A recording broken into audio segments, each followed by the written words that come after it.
Welcome to the Spies of Aratai. We are Dice Legenz. This is the third episode of the Spies of Aratai. We're a D&D fantasy D&D show. You know what I mean? Yeah. Before we get into it, let's meet our cast of players. And let's start with Caustic Phoenix. Hello, all our wonderful friends of TTRPGs. I'm so excited that when we're diving into this episode, I'm not in the front, so there's a chance I may live. Mori is quite thrilled, and this is exactly where a ranger should be. So I think we're primed for at least one person surviving. Thank you. And MontyGlu, please introduce yourself. Hi, I'm MontyGlu. I'm playing Rubik the Wizard, who's in the front line, which means that I'm the one who's going to be dying today. Haha, I'm in danger. You can find me at MontyGlu at Twitter and in other places, but I'm excited to be back. And I hope I get to be here for the fourth session. We'll see. But, you know, if I die, I die. I'm shrugging. You can't see me. And finally, Isn't that like an action movie line? If he dies, he dies. Yeah. The dungeon master, when the wizard is right, it was in the front line in front of the big bad. If he dies, he dies. And here in studio we've got Trubie. Trubie, all the way from here in beautiful Aotearoa, New Zealand. Good to see you. I play the barbarian orc Bogart. All right, with that, let's get into saying thanks so much to our subscribers, to our followers. If you're watching this on YouTube, hit us with a sub, please. That helps our channel grow, and leave comments in the video. If you're watching us on Twitch, please hit us with a follow if you haven't done that already, and thanks everyone for the subs. We really appreciate the subs, because in this game, subs give our characters a pool of inspiration. That's right. So thanks, Pass the Meeple, thanks Jelly Sue. We've got two, but also there was one carried over from last week. I think it was Cat Foxy who gave. So we're actually sitting on 3 inspirations. Now, other people to say thank you to is our Patreons, and I see some of our Patreons are in the show. Thanks for joining us. Without our Patreons, you know, our channel really wouldn't exist, to be honest. And we have got 2 sponsors that we want to give a shout out to today. The first is our friends from BD&D, and BD&D supply books, modules, Paints for your minis. Yeah. Cards for your Magic the Gathering decks. Yeah. Board games. Board games for when you're bored. And you want to game. And you want to game, yes, yeah, exactly. Exactly. And they have a discount code. If you go onto their website, BD&D, use the code Dice Legenz, you get a 10% discount. So hit them up. And our other beautiful sponsor is the dice company D20 Collective. Has Ronnie taken his dice away again? Yeah. He has. How can we show off the metal dice? He rests on a pile of them. That's how he sleeps at night now. So we can't. Dragging on his hoard. Yeah. Yeah, that's what I was thinking. He's a jealous dice dragon now. So D20 Collective they've got metal dice, they've got acrylic dice, they've got wooden dice, they've got gemstone dice, they've got dice bundles for your whole crew. They have every Thursday they have new dice that go on sale for as low as $5. Hit them up, and they have a discount code as well, 10 Legends. Thanks, D20 Collective. You guys are wonderful.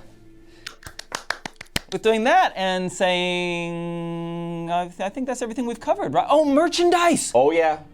I forgot to mention. The merchandise. What do we have in terms of merchandise? We've got an array of amazing shirts. We do, including some limited edition Spies of Aratai shirts, which went online just a couple of days ago. Well, you'd be a fool to miss out on those. You would, because they are a limited edition. Exactly. Ah! Think how much they might be worth in the future. Yeah. Do they ship internationally? Oh, yeah. So the people that do our merchandise, it's a really cool, the people that dispatch the company call, well, you don't need to know the company, but anyway, they print on demand all over the world. So they probably can print that. I know they can print in Canada. I know they can print in multiple places in the US, through Europe, here in New Zealand, in Australia, in Asia. Dang. You put an order in, they print it so it supports local economy, and the shipping is lower, and it's fast delivery. And you can have this big, bold picture of Bogart, Or or Moriana, or Rubik on your chest. but why choose? Why not just take Why not all three? All three. And where There are at least 3 days in a week, so you could have one for each day. No, we're If all there are them more at days once. on In one day. Then All at wash them, once, just then layer eat them. again. Yeah, layer them on top of it. There you go. All right. You know, today I need some Rubik power, so I'm gonna put on my Rubik shirt. I gotta pass this test. I need nerd power. Let's put Rubik on. Hacker powers activate. Hacktivate. Activate. All right, hey, beautiful ones. I think that's all our setup stuff. So roll the titles. Drop them.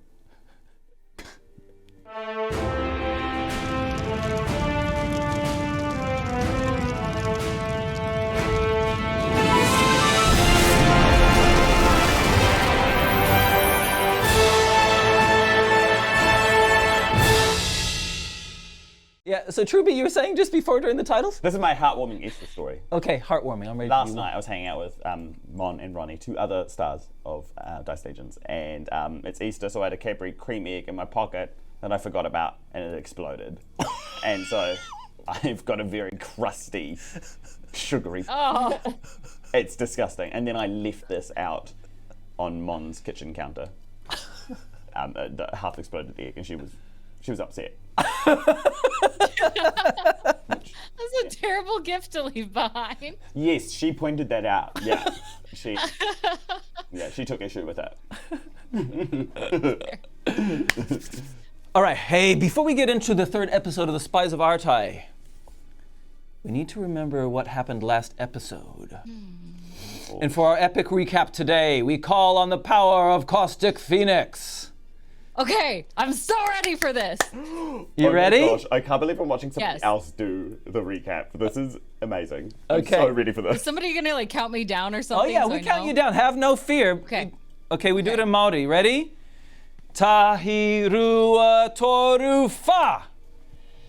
All right, where we kicked off, we found ourselves in one of Bogart's wonderful famous places in the back of a theater where some of us who took a necessary nap were sleeping amongst all the rows of clothes when Seavold came and told us, hey, guess what? You're not actually being as quiet as you thought you were. Everybody knows who you are. So fortunately, Bogart said, don't worry, I got this covered. And we did a whole little montage of getting on disguises, and we dressed as sailors so that way we could go to the docks. And we went to the docks, and then Bogart gave us dumb names of Clunker and Bruiser, so that's who we were for about 5 days. Even though Clunker, fortunately, as Rubik, got to hide and do like a 5-day vacation underneath the boat while the rest of us were working hard trying to make connections. And while we did make some information, we did discover that they've already made 3 other trips, so there's a ton of sulfur that's somewhere on some place of an island from a volcano that we don't know the name of. Nobody knows the name of it. So when we made it, it turns out these new friends that we were making on there were really friends. And when we were halfway off the boat, they go, we're gonna attack you. And so they tried to attack us, and we made our way up a hill, dodging over a whole bunch of things, knocking down trees, blocking arrows, until we made it inside a building after we kind of destroyed everything out of the way.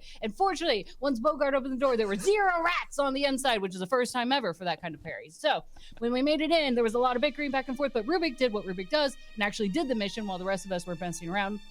Read some papers, and we discovered also a trap door where we went downside, and we made sure that our bravest, tankiest person, Rubik, was in front. And so Bogart, Rubik, made it out front and discovered face to face that they have found a creature that perhaps we do not want to fight. Boom! Yay! Very nice. Did I go too long? I have no idea. Okay, look. It was awesome. Absolutely. Did we cycle through the music 1.5 times? Yes. Yes, but like We did a lot. We accomplished a lot. there was not a wasted second in that recap though. Thank you. Thank you. I don't know if we can technically send you the recap crown for 2 That's reasons. okay. That's okay. It was my first time. I'm learning. One day I will be able to do a better condensed version that will be worthy of sending the crown across the seas. It have to be a pretty good recap. Yeah, yeah. I'm working on it. I'll Yeah. level up. Don't worry. Okay. Now, we ready to begin? Yes. We need some ominous music, please. 3, 2, 1. If you can display the scene in front of us, please, Jason. We can see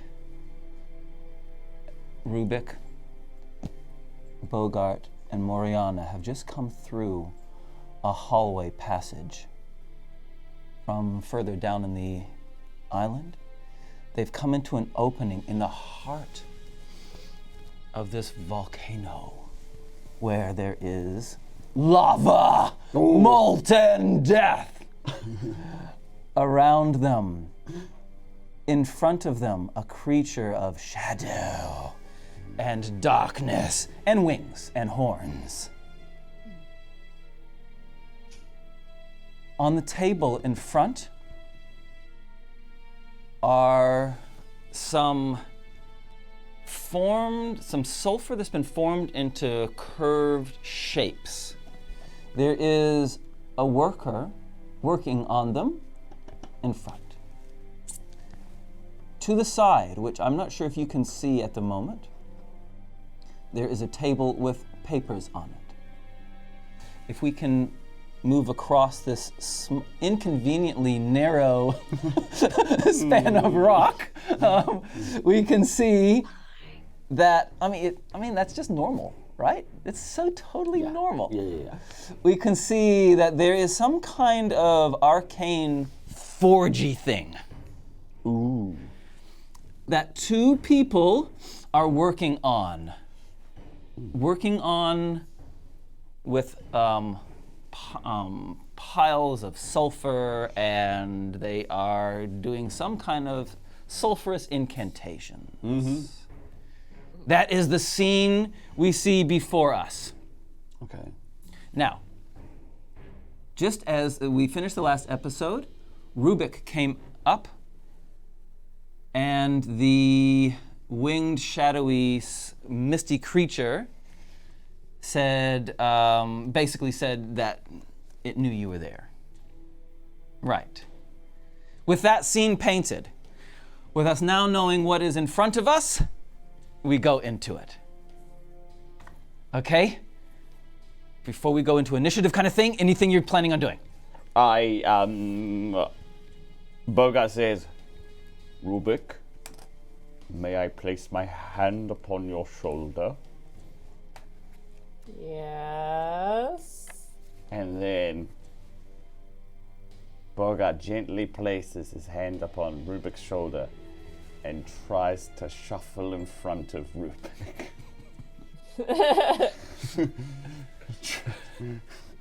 Okay. You can just pick. I'm a tiny dragonborn. You can just pick me up like a cardboard cutout and then like put me behind you.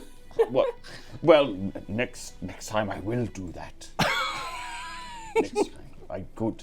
Thank you, though. I wanted to check if that was okay. I will do that. You are very small. Thank you. And then Bogart, is it just me? Does that thing see through my invisibility? Because that's cheating. That's not allowed to happen. I don't think it can. But I do have the compulsion to stand in front of you, all the same. More, are you doing anything?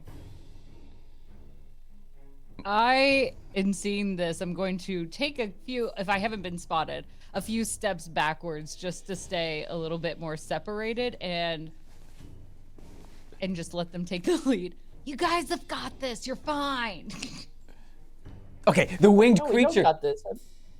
The winged creature Go ahead. grabs an urn and throws it at you, Bogart. Boosh! Boo! It goes flying through the air. Not the creature.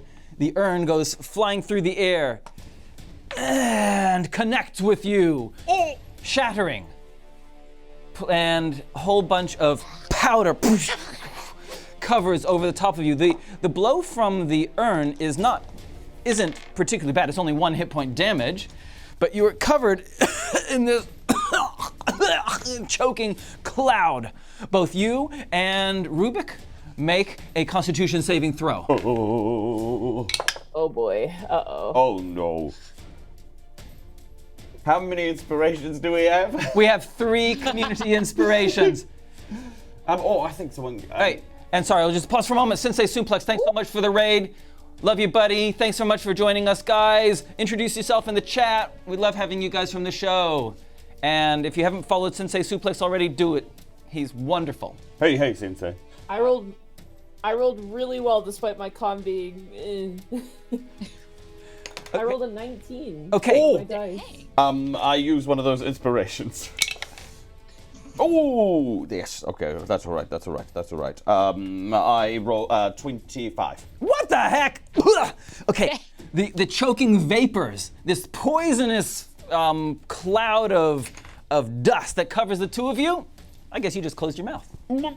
And Bogart gently, coughs inwardly, so as though to not reveal their position. And Rubik just thinks to himself, "Wow, this smells like my room." okay, Mori. Dead people dust. Great scent. Very popular these days. Dead people. Mori, you're next on initiative. What are you doing? That's me. That's my. Yeah, that's you. Caustic. I would like. Are there more of those urns around them at their feet? Is that what I'm seeing? At the feet, there are some bigger ones. Yes. I would like to shoot at one of those, ideally. Okay, you're shooting past 2 people, so I hope you get a good roll. I hope so too. I'm feeling pretty bold. Nice, do it. I am very bold for 27. 27! I'm focused on what matters. I've got an eye for these things. As I hide behind my 2 teammates, I see for the thing that's hiding behind their 2 opponents. Perfect. You shatter the urn, and tit for tat, it is covered with a whole bunch of cloud in turn. Nicely done. Yeah. It starts coughing. Bogart, you're next. Bogart will take this opportunity while it was coughing on its own dead people dealt dust. I will run for it. 1, 2, 3, 4. And Bogart, reverse gripping his magic dagger, he will say, "How about you?" And attack for 19. Oh, that's gonna hit. Yes, excellent. Good. Okay, magic dagger does 4 points of damage. Yeah. So what? I mean, Oh, it's magic though. Oh, wait, magic damage. Yes. It And is also, many cuts. Heavy cuts. Many cuts. Can I ask a question? Yeah. Does Bogart still have the cool little grenade thing that he was supposed to give me from Seavold? Yeah. Oh, yeah. Bogart at this point turns around and says, "Also, I've got something to give you, Moriana." It's fine, you can use it. Now's not the time to hand things around. Okay. Okay, Rubik. Just because you forgot my birthday and Christmas gift and Easter gift, it's fine. You can't just make up for it right now. It's not your birthday today, is it? Rubik. I look behind myself to Moriana and I go, "I'm detecting some pent-up aggression and anger. You want to talk about it after this is over if we don't die?" I say as I cock my gun and then fire a firebolt at this thing. Yes. Boom. Who talks about things? Pent-up energy allows for better fights. Oh, I'm gonna miss. That's a 9. That's terrible. It goes astray over the edge of the lava and beyond. It's Dang it. The winged creatures. Also, yeah, you go. we are no longer invisible, by the way. Invisibility is now gone because both of us attacked, so Fair. Wah, wah. we're exceptionally invisible right now. You are so visible. Oh. Okay, I feel so seen. the winged creature. Full of confidence. Strikes Bogart. It bites you, and its talon strinks out. Strinks out? It's early in the morning here in New Zealand. I'm still getting my vocab up and running. It bites at you. A terrible roll. It does thing. Its talons. Natural 20. Oh! A natural 20 hits. A natural 20 is going to hurt you substantially. I'm going to use the new dice that our friend Jay Spates, who is live in studio with us, gave us yesterday. Legend. Oh, so we can blame him if you die. Yeah, exactly. Yeah, there we go. Would you believe 24 hit points of damage? That is disgusting. Oh! Oh! A mortal blow. Well struck. Oh, I'll feel that one forever. Oh. Keep going. And the person that was on the table nearby runs over, pulls out a knife out of his belt. 1, 2, 3, 4, 5, 6.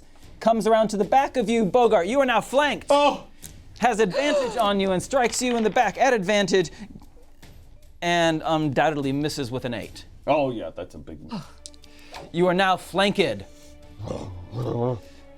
And Mori, it is your turn. Okay, seeing that my teammate is flanked, man, it'd be really helpful if I had something now. Sorry. I have nothing large, but I'm gonna use both my actions to focus on the one behind him, just shooting right back and forth. As in the kind of arcane human worker person, or the Yes, demon. yes. Not the demon. Okay, the arcane worker. The one who snuck up from behind. Yeah. Whose name is Does whose name's going to be Flip sorry. Flap. Flip flop? Flip Flap, simply because one of our people redeemed a name a goon and named them Flip Flap. Beautiful. So I love it. Okay, thanks for that. Beautiful. Take this, Flip! And sorry, we're friendly, so I gave him a nickname. Yeah. Does a 12 hit? Yeah, it does. Yes. Okay. All right. First one is gonna do so 13 points of damage. And it is dead. Ugh! First blow, it is gone. Leave my friend alone. For the second one, then I guess I'm gonna try to hit the demon devil thingy. Okay, go for it. Try not to hit my friend. Doc Bogart does a 23 hit. Yes, it does. Woo! An additional 9 points of damage. Can I use my little feat of Colossus thingy? Colossus Slayer. Colossus Slayer? Yeah, because it's been hurt. Yeah. Awesome. Rolling another D8. 7 points of damage on there. Suck it! That's a really rockin' arrow there. So was that a total of 15? Is that right? What did you get? That sounds correct. It was 8 the first one, wasn't it? No. You got 8 for the first one, is that No, right? hold on. Yes. Now I can't see my roll. Oh, well, that's okay. I put it down. That's fine. It is what it is now. Sorry. And I love the way It you are is. hiding from the shadows there. That's nice. Twing, twing, twing, twing. Bogart, you're no longer flanked. Oh, yes. Oh, good shooting, Moriana. I feel my back less exposed now, and from hell's heart, I stab at thee repeatedly. I stab him knifingly. 18. Yes. Excellent. And stabby. That's 5 points of damage. I have an extra attack that I forgot about in the first round. You're just being nice to him. That's what Bogart says. He's like, I was being nice the first time around. How come you can never get it into that dice tower? I think 50% of the time your dice rolls go straight. Oh, yeah. 13. Nah. No. I'm still going easy on you. Okay, well, he's not gonna go easy on you. What about Rubik? After Rubik goes. I'm not gonna go easy on you, I say as I poke around the corner. Bogart says, what about Rubik? Sorry. Yeah, sorry. It was just rude of me. What about the new sitcom? What about Rubik? What about Rubik? I'm going to poke my head out, Yeah. and I'm going to cast a magic missile at this creature. Yep. Let me grab my D4 here, my caltrop, Yeah. out of my thing that's stuck in. Sorry. Is this using the feather, Yeah. or is this using a spell slot?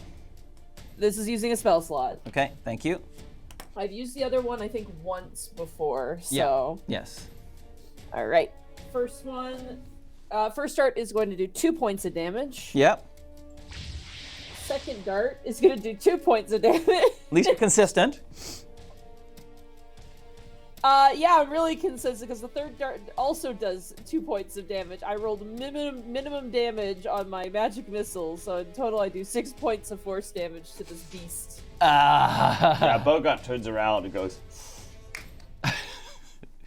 I'm trying my best. I haven't been outside in like 20,000 years, all right? And I like rub my wrists. Technically, we're inside something right now, though. We're not outside. Oh my gosh, you're right. Point for I'm going Maury. to- I'm gonna write that in a notepad. I'm just gonna pull I'm one gonna out. move in like a bit closer. How much? How much are you moving? Like maybe let me 3 spaces forward from where Rubik is currently standing. Okay. No. Like a little bit away from Bogart towards the wall. No. Yeah, there you go. Right there. Perfect. Excellent. Perfect. All right. Yeah. Seeing magic come out of your hands and hit him, this winged demon turns his gaze away from Bogart and turns into shadow and then materializes behind Rubik. And I like scream. and at advantage attacks you. Oh no. The bite is an 11. The talons are a 15. Oh. Okay, the hold on. I have mage armor up. The first attack misses with the mage armor, but the second one, the claws do hit. And the talons scrape across your back. Oh! 15 hit points! I am gonna financially recover from this. I'm conscious, but I'm looking pretty rough. And then the thing that it does, its special ability, it goes back into mist and reappears to Bogart. So, like within just a few seconds, it disappears into mist, appears behind Rubik, strikes, and then back in front of Bogart. Okay, let's learn out. And Maury, you're up. Your friends are both looking hurt. Oh no. In a moment of stun, she does what she does naturally, and she would like to use that longbow, but in an initial anger, first we'll do with the hit there. Does a 16 hit? Yes, it does. Yes, okay, thank goodness. 16 points of damage. We're gonna go ahead and add in the Colossus Slayer on top of that, because I feel like we really desperately need to. You did 16 with your... additional... Yeah, go. Yeah, with an additional 7 then for my first attack. You did 23? Yes. What the heck? Desperate times! Desperate times! Oh. You just see Maury like shaking as she pulls it back, like, please hit, we can't keep taking this. Wow, you've definitely got its attention now. Second shot, go for it. Great. Just in a moment. We have to do something stronger. And I know it's not, but in my brain it is. I pull out a dagger because I've lectured Rubik so many times about why we need to have daggers on us. Yeah. It is a 26. 26 hits as well. You're a damage. Boom. Oh my lord. 10 points of damage on top of it. I'm throwing everything I have at it. Why isn't this enough? Wow, it is definitely hurt now. Then over to you, Rubik. yeah, Bogart's Bogart. Bogart's like ducking every 2 seconds at this point, just trying to get underneath like magic missiles, arrows, knives. He's like, okay, and then as these things are flying overhead, he finds a moment to like pop back up and like stab at this thing and then duck back down again.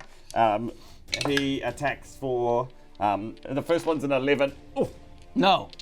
and then the second one is I'm gonna use an inspiration. Okay. I'm chomping them. You're chomping through them. Chomping them. And this one Make is it feel pain. This one is a 17. Hits. And here comes some damage. Oh! 7. Nice. I love how excited you were. Okay. Go! And thanks to, like Tabuya, we actually have another inspiration. So you now have 2 inspirations left that you can Thank personally you so much, like turn Tabuya. through. Okay, you damage, you hurt him, and and this creature, is looking wounded. Rubik. I never should have left my house. I'm going to cast another firebolt. Okay. Go, cantrip. No, terrible. That's gonna be an 8. Can I reroll? Yeah, you can Yes. use the inspiration I if you want. All right, I'll use an inspiration. I'll reroll that for the firebolt. Okay, significantly better. That's going to be an 18 to hit. You hit. Yep. And that's going to be 2d10 because I'm level 5, baby. Woo boo boo. Don't roll 2 1s, Rubik, please. Oh, okay. That's a 10 and 6. That's 16. 16 points of fire damage. Ah, you guys are actually, you've done a lot of damage. The creature looks worried, and turns his head over his shoulder and says, "Destroy the forge," and flies over to the table over here where there are some pieces of paper. Rubik, you get an opportunity attack as it flaps its wings and leaves your space. And I say, go on, Rubik. Why do I keep calling you Rubik? I'm sorry. Bogart, I'm sorry. You know, I'm so sorry. No. I stab at it. Oh gosh, it's a 9.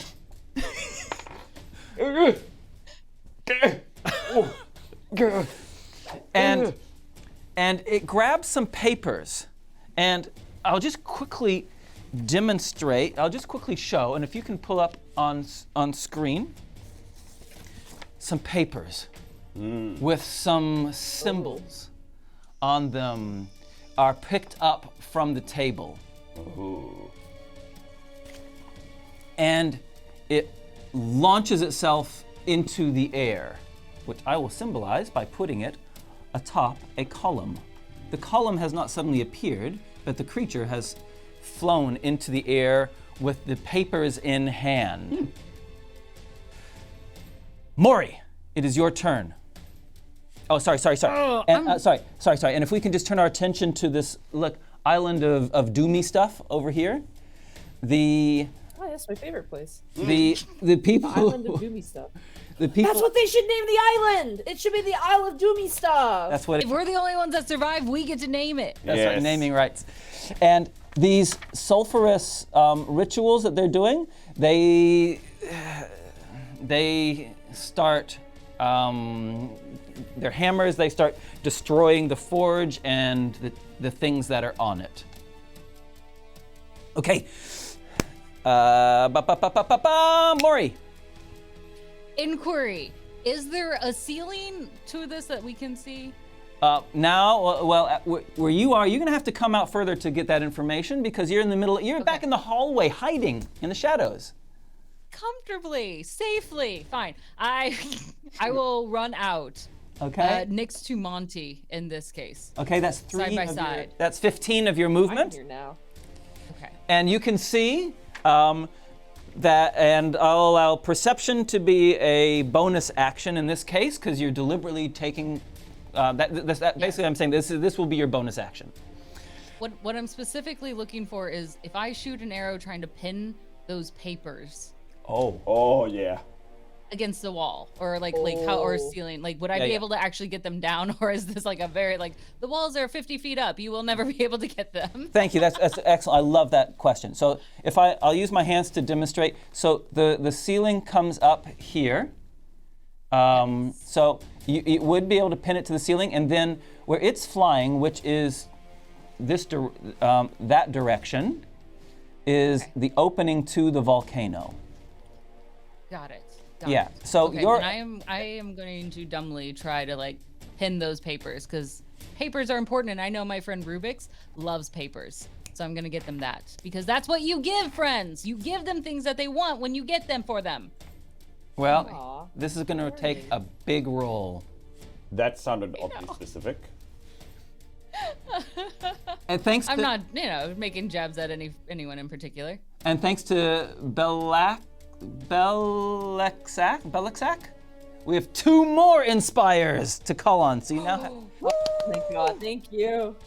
all right, Is a 21 good? 21 is good enough.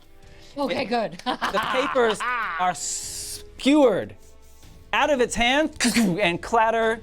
It's not good enough to spike it into the ceiling, but it's good enough to spike it out of the demon's hands, and the papers clatter to the floor, down beyond the table against the on the floor, about 40 feet. away Rubik's, I from- got you a present. Oh my God, I love presents. Bogart. I know you really love reading, so I thought I'd get you something. Enjoy. I'll try to deal with the demon devil thing. What is it again? I keep misnaming. Who knows? Okay. This ugly thing. I hope it heard that part. Bogart. Yeah, bully it. Bogart wants to try and jump up onto this table and then jump up and try and grab its foot or something. So as he comes to stand on the table, he's like, oh, he doesn't like the idea of standing on the table. But he, all right, yeah, okay, yes, grab. Okay, athletics roll. Okay, Come on, baby. am I good at this? No. Are you an anti-barbarian? Some might think so. 11. Yeah. Yeah. And then he wants to just go, bah! And throw his dagger. Okay. At this thing. Oh, okay. 18. Yes. Yes, great. And that is 5 points of damage. Okay. Oh my goodness. Oh, the dagger, it goes through its wings, slowing its speed down, ripping a hole in the membrane of its left wing. Ugh. And Rubik, it is your turn. The papers. Yes. Where are they right So now? the papers are along the wall. If you were to run along the wall, 1, 2, 3, 4, 5, 6, 7, 8, 9, 45 feet away. You'd have to do a dash to get to them. No, I do not. I'm going to move. I'm going to move 15 feet closer and cast Mage Hand and collect the papers using my Mage Hand. Okay. Wading through past a couple of boxes and crates, and Mage Hand away. Go for it. I Mage Hand them and I just open up my robes as the papers just fly into my robes, and I close my jacket and I turn and I go, okay, you just get rid of this thing, and that is my action. I don't have a bonus action, so that ends my turn. If you want to move behind me, you can. I would like to do that because I'm afraid. Okay, I brilliant. identify as a coward. The creature, what's it going to do? Well, it wants to destroy the forge at least. It hisses at you. It is desperately wounded. It hisses, flies over to the forge and tries to destroy evidence by lifting it up and to be able to drop it in the magma. So it goes over, grabs it, and starts flapping its wings as it lifts the remainder of the... And as it lifts up, you can see that there are symbols etched onto the forge, arcane symbols etched onto the fabric of the forge. Moriana, it is your turn. Arcane mooks, run. 1, 2, 3, 4, 5, 6, and if you want to do an opportunity attack, Bogart, you can as they run past you. I think Bogart's dagger is on the ground somewhere. Yeah, it is. Yeah. So they start sprinting. Moriana, it is your turn. All right, I have 2 in front of me now. Oh, do they have names? Is this also like Flip Flap? There was a flip flop. There was, I think, a jip jop, and I can't remember the last. Oh, good. There's a theme. There was a theme. I can't remember the third one. I haven't written it down. Sorry. I think it was like Jippy Jappy or something like that. Yeah. Anyway. Chippy Chap. Yeah. Okay. It's hard to feel intimidated by someone named Jippy That's Jappy. true. Flip flaps down, Jibby Jab, it's your turn. I can't say this seriously, no. That one's fairly close to me, are they not? Yeah. And it's hard to tell whether or not they're bearing down on you or seeking a way out. But they're running right towards you. Okay. I would like to run into the one closest to me, kind of running in and stabbing it at the same time. Okay. If I may try. You can try. That is the attempt. You can always try. It is a 23. What the heck? How come you're getting all these amazing rolls? I don't know. I might need to reset. Ranges are nutty at this level. That's true. That is going to be a total of 14 points of damage. Gone. Just like that. Good. All right, looking at its other one. What's the third one's name? I can't remember.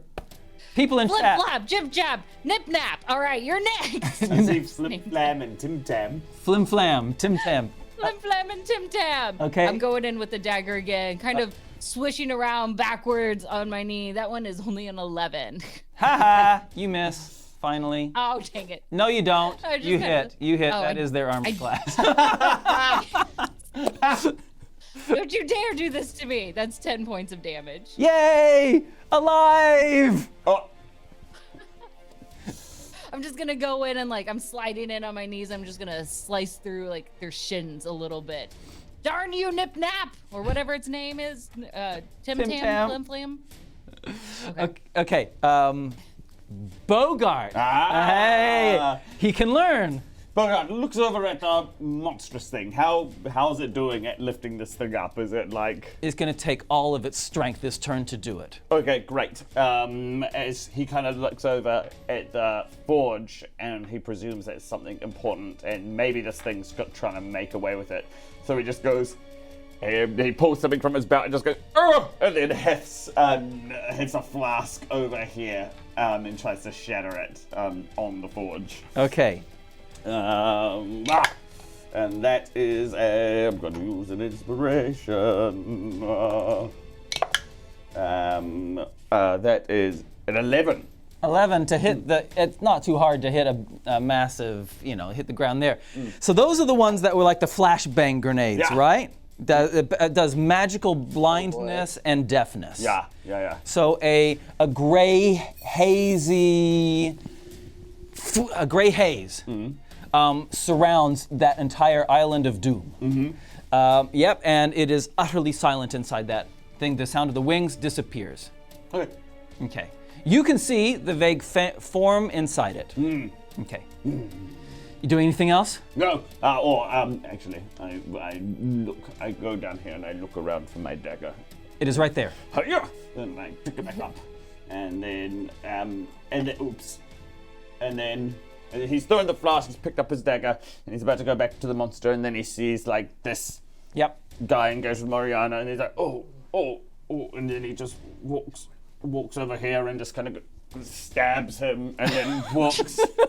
And then walks back here towards the monster. Okay, I loved how. Does he get a flanking bonus? You get flanking!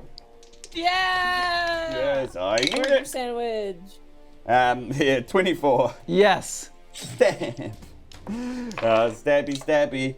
4 points of damage. And the arcane enchanter is down.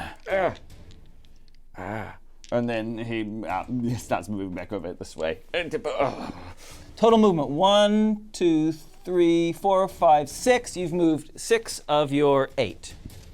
Because you're a barbarian who never rages, but that's I okay. can move 2 more spaces. 1, 2. I love it that you're on the precarious, rocky. Thank you. Rubik, you're up. Oh jeez. Okay. I got the papers. I'm going to maneuver. Do I have someone directly in my line of sight that's inside there with the forge? If we look, so all of the arcane enchanters are all down. All of the mooks are down. Okay. And All the mooks are down. in the shadowy, deaf, blinded kind of circle that's over the little island of Doom, you can see the vague outline of the creature flapping its wings. I kind of crack my neck and I go, okay, shame, and I'm going to huck a firebolt. Do I have disadvantage or? You do, yeah. A magic missile would definitely hit because of the nature of magic Right, because missile. I can see him. I have one more level 1 spell slot. I'll do a magic missile if that's more likely to hit. Let's see if I roll all ones again. That is it for my first level slots. I'm running a bit empty now. All right. I almost rolled a d20. I don't need to do that. 2 points of damage on the first one. Your consistency. Oh, thank God. Good. 5 points of damage on the second one. That's 7 in total. And then another 2, so that's 9 points of damage in total. And the second one, Bogart was like, oh, that was a good one. And then remained silent for the third one.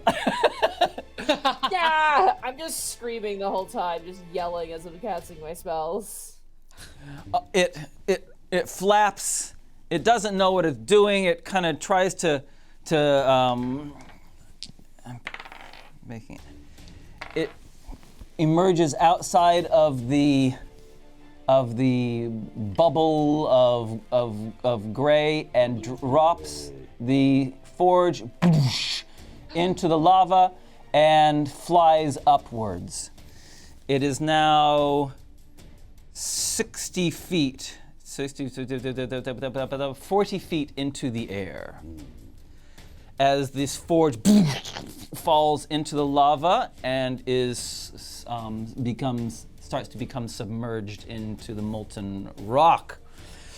It is limping, it is really badly hurt. Magic scorch marks all over its body as it flaps, desperately trying to get out. Moriana. Oh. I have nothing to help for getting the forge out of there. Can you tell me a little bit more about this forge? I'm going to purposely try to look and remember what I'm seeing on it, perhaps. Okay, all right, great, thanks. Yep, it's got, so sure. I'll make that an investigation roll. Okay, I'm looking with my elven eyes. Moriana, what do your elven eyes see? Well, hey, Not nice. much. It's a 5. Not much. I'm looking. Where is it at? And I'm just scanning all throughout the lava, not even figuring Bogart's out like, it's there. which one's the forge and which the other lava rock. I'm sorry, it has turned over, and so all of these scored marks on the front of the table turn away from you, and you just see the underside as it submerges into the lava. That is your turn, unless you want to move. You can move at the same time if you want, but that's otherwise it. Can I move at least behind Bogart into the rocky, into the island of Doomsy stuff? Yeah, that's fine. You're there. And Bogart. Did you say that this thing is like dipped underneath? It's dipped. It's like, imagine like on a 45-degree angle and tipped over, so the legs are coming up, and the top of it is, which is the heaviest bit, is going blub blub blub blub into the lava. Okay, so it's kind of like, is it like that? Yeah. It's like this. Okay.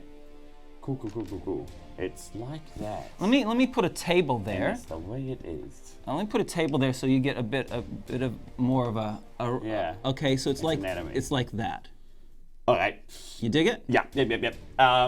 Bogart kind of looks at this forge going down into the lava. He's like,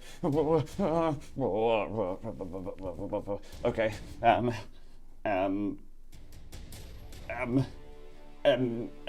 Moriana, just say something childish or annoying. Say something. What? I don't know. Come on, like,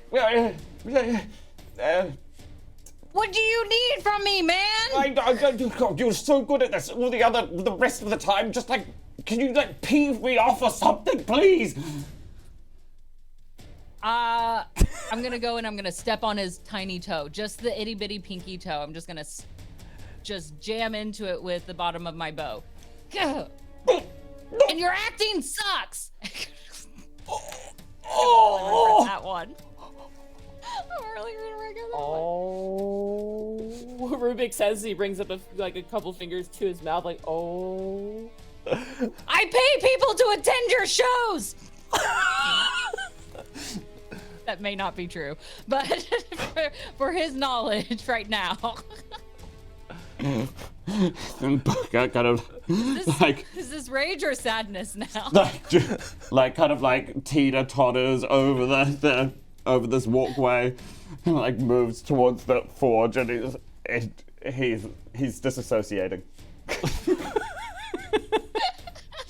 And okay, and then he like grips on to like the legs of the forge, and he tries to pull this thing back out of the lava again. And then, but as he's doing so, he's like, might as well be me in here. Might as well be me. For the worth I am. and he tries to pull the forge out of the lava. I love how fragile our actors are.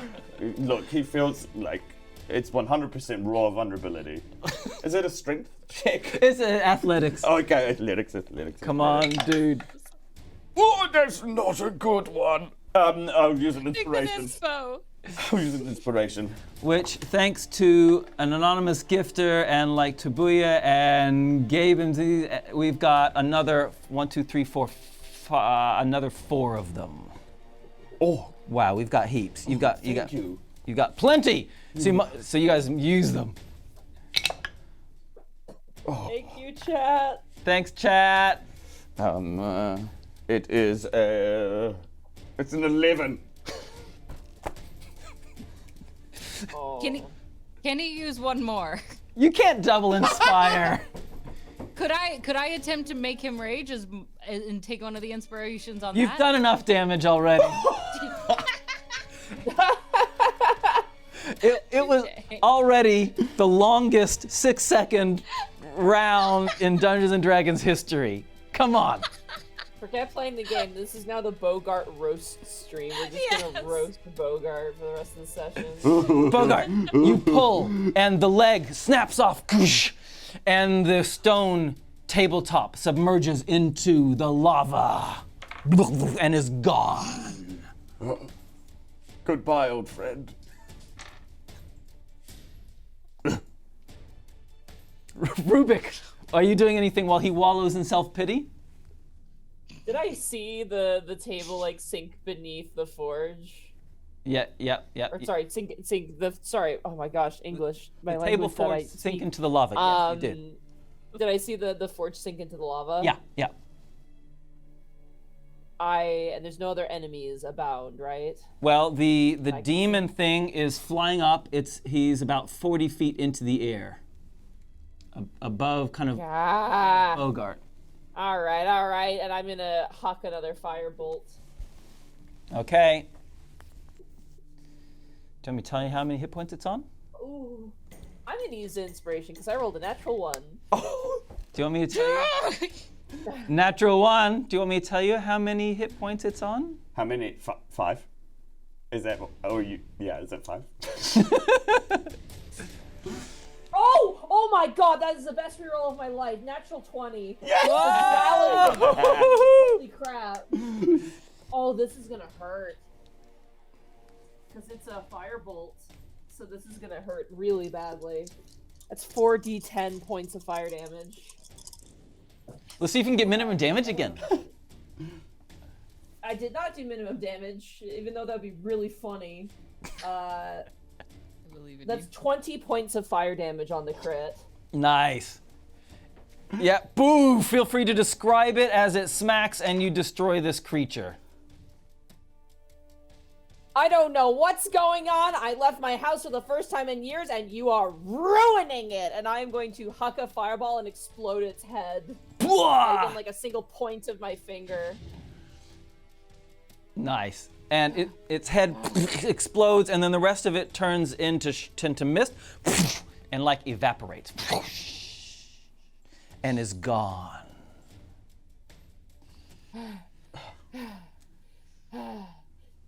God, my finger's on fire. My finger's on fire. I put it in my mouth, and like you hear like a sizzling noise. Ow. Oh, gee. Bogart, are you okay? As Rubik says that, Bogart's head just like turns towards Moriana. He says, "Is this because I forgot your birthday?" In a calculated way, Mori goes, perhaps, but I know I may have gone a little too far on that, and I am sorry. And no, I don't pay people to come to your shows. That was a lie. Okay. But I don't feel bad about hitting your toe. You were supposed to rage! And then she gets right back into the energy. You're supposed to go save the thing! You're strong enough! What's the point of having all those stupid muscles if you can't pull the thing out of it? Yeah, well, I just wanted you to provoke You went through all me. that little hurt and pain, all for you to do what from it? Nothing. That was not what I meant. Wow, Mori. Wow. This is not my suit. I can't deal with emotions. I don't know how. Really? Yeah, I haven't really noticed that. You seem like such a savant at the, reading people and being comforting and understanding and reasonable and friendly and pleasant. And, Well, let me I mean, I tell can you, keep Rubik, going if we want to, but Listen, some of us aren't fancy word people or fancy emotion people. I just have my bow and I hide in the corner and I shoot. I know things. That's it. I have my role. And she'll pull her dagger out. And at least I carry a dagger with me. And she'll look at the two of you, waiting to see if you pull out your dagger. I look towards Mori, and without breaking eye contact, I'm going to use my minor conjuration to make an exact replica of Mori's dagger in my hand. Oh, you mean my dagger? Are you mocking me? Are you mocking me right now? I would like to try A to... little bit, but on a more important note, that forge they had, how big was the forge itself? Like, how large was it, would you say? The forge was just over 2 meters long. Yeah. 2 meters long. I hate to be that person, but because everything is listed in feet, how big feet-wise? Six. The easiest convention is meter equals yard. It isn't exactly, but it's close enough. 6.5. 6.5 feet, something like that. 6.5 feet, okay. Yeah. Well, the bad news is I can't really replicate the forge, and I didn't get a really good look at it, but I pull up my robes and I pull out the papers. I did get these. Can I get a closer look at those papers? Yeah, sure. Let me explain more things around this room, or not this space, now that you have a time to breathe. First of all, let me point out that Bogart is badly hurt, as is Rubik. And I'm also on 20 hit points.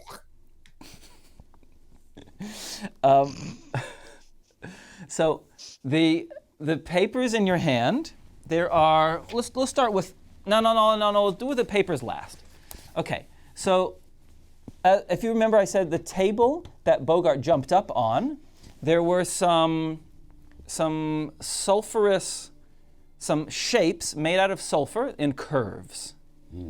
Little, like, strange, and they stand about 6 inches tall, 15 centimeters, by an inch, 2.5 centimeters wide in these curves, all right? And there's a variety of different curves of sulfur curves on the table.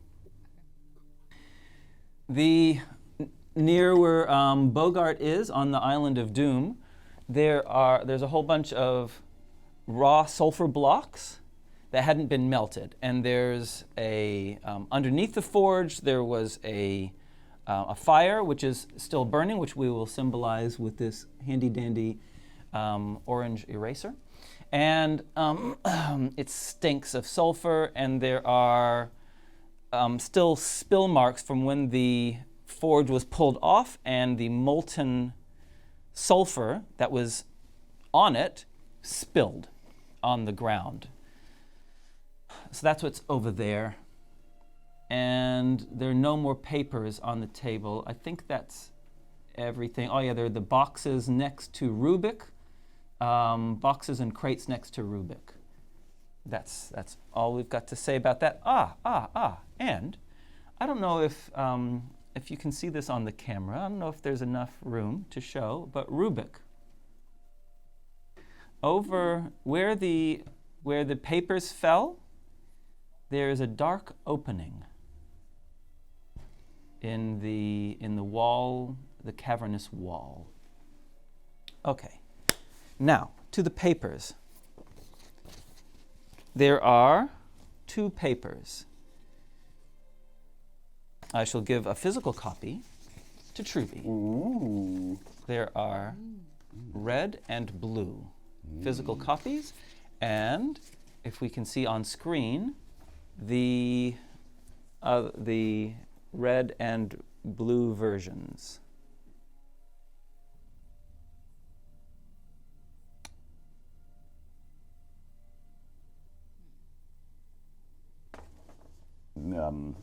Bogart makes a scan of these and then kind of compares them with Rubik and says, I'm gonna. Interesting. Can I make a Arcana check on this? Yes. All right. While you're doing that, Trubie. Mm. Okay, Bogart. Mm. Those symbols that Yeah. are in the corner, Yeah. Ghoulmish. Cool. So I can read that word. What is this? What? Okay. The red one says Aratai.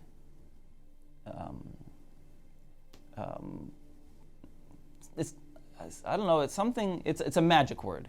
Okay. Something. It has a root word that is like the root of the word is similar to like receiver. Mm. Okay, but exactly what the word is, you're familiar with. And on the blue one, the writing in the top corner, it says Gulm.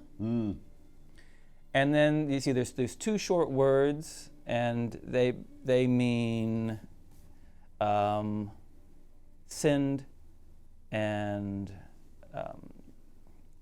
slay. Very similar words to each other. They're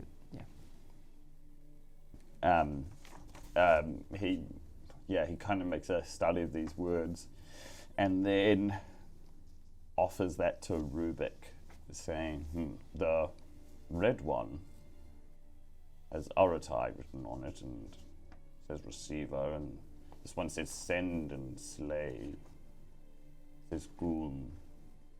Do we think that these rituals are connected, these symbols?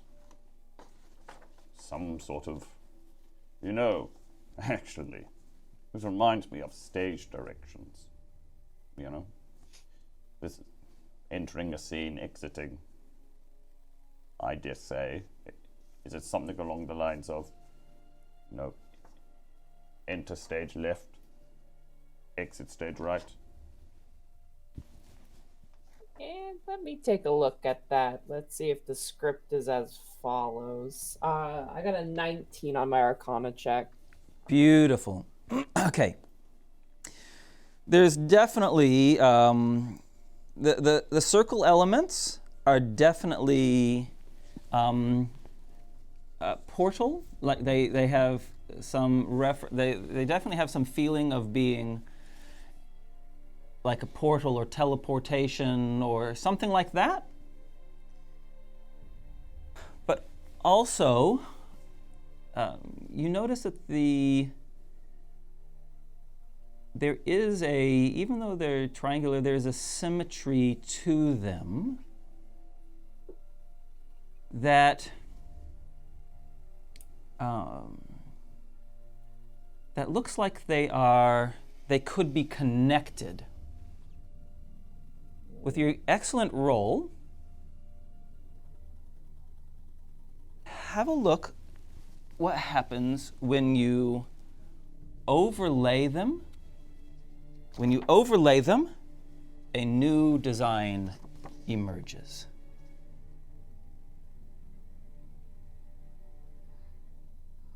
And the new design has within it a hexagonal design, which you guys all know. A hexagon is the symbol of Tila. Oh no.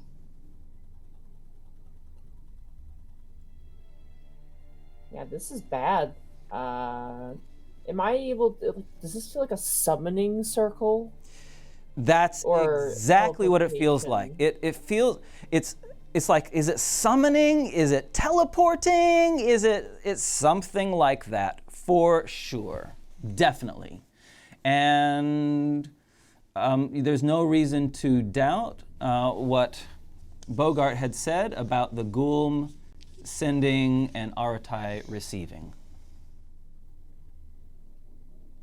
They're gonna transfer something or summon something using whatever this is. I'm assuming If I- it's not kind enough to tell us what it is, assuming, right? Like, this isn't a full-on list detailed in any of those papers. Perhaps a little piece of information.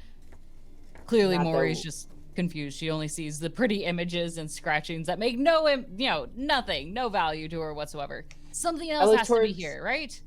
Can you go back to the blue? Go back to the blue one, please. Monster. Sorry, I don't know why I said monster. Weapon. Bogart said, "Oops, I missed a bit. Right there. Weapon." What does it mean? Weapon? Wait, hold on. You can't just look at don't look down at the paper. Look at me. What do you mean I don't weapon? want to look at you.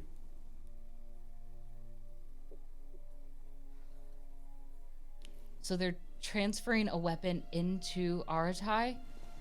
That's what this looks like. I mean, that's an assumption. We don't have like concrete proof, but there was a forge. They just destroyed it. And I looked towards like the little bubble and pops of what was probably once the forge. I wonder if that's what they were using to make this weapon. But all this sulfur and stuff, it's usually used for summoning rituals, which then would probably, you could apply them for a component for the teleportation ritual. I guess it could be synonymous with each other, but then, I mean, for this much, it's got to be a either huge thing or weapon that they're bringing in, whatever it is. Okay. Well, great. So does it at least say where they're summoning it? Perhaps another location where we can go or find, because it doesn't look like they're summoning it here. I have no idea what they would have even put on the forge. Making something? Was the forge itself a summoning place? Rubik's, you're our nerd, for lack of a better word. Okay, ow. First of all, ow. Second of all, man, You you're know on a things. track record of bullying today, Maury. Jeez. Listen, I'm just bad with words, but I guess that's not an excuse, and I'm sorry. Give me a second to brain blast here. I apologize. I'm very still trying to wake up. Can I use an investigation check? Yeah. Or something to try and find a lead using this information? Yeah, sure, of course. Hit me with that investigation roll. Let's go, buddy. +6. That was almost a natural 20, but still really good. 22. Yeah, great, excellent. Okay, coming over, you've all kind of gathered around, looking at these things. The curvature of the shapes of formed sulfur on the table could be seen to match the curvature of the designs on the papers. You with me? So Yeah. the shapes, and through a calculation, it looks like that these arches, these straight lines, and these circles of sulfur that are on the table could match, could link, could be the same shapes as on the pieces of paper. So, in terms of your investigation, it would look like the forge area on that little island surrounded by lava. It looks like that is where they were melting down the sulfur in conformity with set patterns. And then taking it to the table that you're in front of, where they cool, and then are then boxed and up in the boxes behind you. Oh, so they're like pieces to a puzzle. Pieces to a puzzle, and the puzzle is... Just to be clear, The like, summoning circle. those individual pieces aren't just this symbol over and over, but rather perhaps small bits of this symbol. Exactly. Yeah, so, like, it's hard to tell which of these curved bits is that's the big circles or the smaller circles. So the scale is hard to tell without seeing more pieces. But yes, each of these individual pieces on the table are part of the larger summoning thing that someone's going to have to put together, presumably in these two locations. One in Aratai and one in Golem. Oh boy, oh boy, oh boy. How do we find the one that's in Aratai? I look towards the dead bodies on the ground and I go, anyone who could have told us is dead now. Not that I don't think they would have told us even if they were alive, but... Those Did we kill the captain? those culty types, they seem to be able to keep hush-hush about things. They care passionately about these sorts of things generally. Yeah, to death usually. Yeah. Oh god, I feel woozy. I think I'm bleeding out. I'm okay though, but like I'm a little tapped right now. Right. You just sit down for a second and Mori will drag over a crate. Just take a seat and you just rest. I'll pull some things over and get whatever it is. If I put it in the wrong order or I match things, is that gonna be a problem? What? What are you talking about? Well, Mori will start pulling out some of the crates and things, kind of laying it all out together. Like, Trying to piece together. what can I do to help? Yes. Oh man, I don't know. I feel like we need to let I'm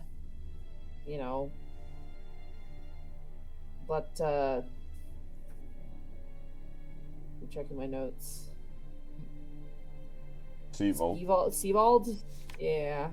But we need a lead. We need to know where the stuff is going. I just don't know how we figure that out. And I mean, like, it's not like have we stopped it just by stopping whatever the heck that thing was? And I point towards the, where the creature used to be. Okay. Or they already have all the pieces. There's so many questions that we just don't know.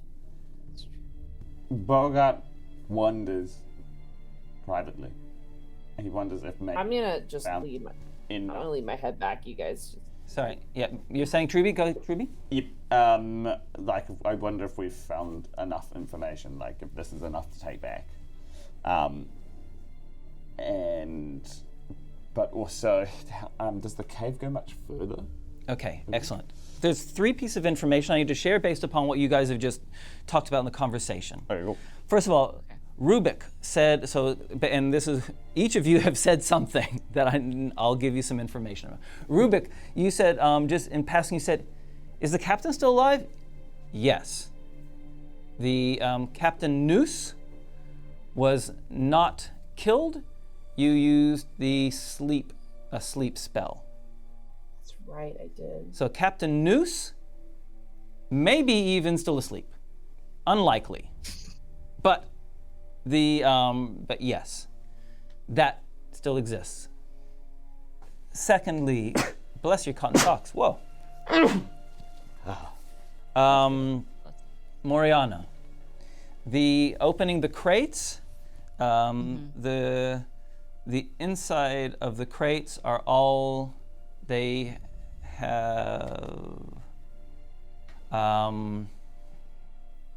have a little wash of red paint on the front of them. That's all I'm going to say about that. And Oh no. and Bogart, the room does go back, and it goes into a small cavern, just a small room, really. And there's some kind of magical runes that have been written onto the wall. It's a small 10-foot square room.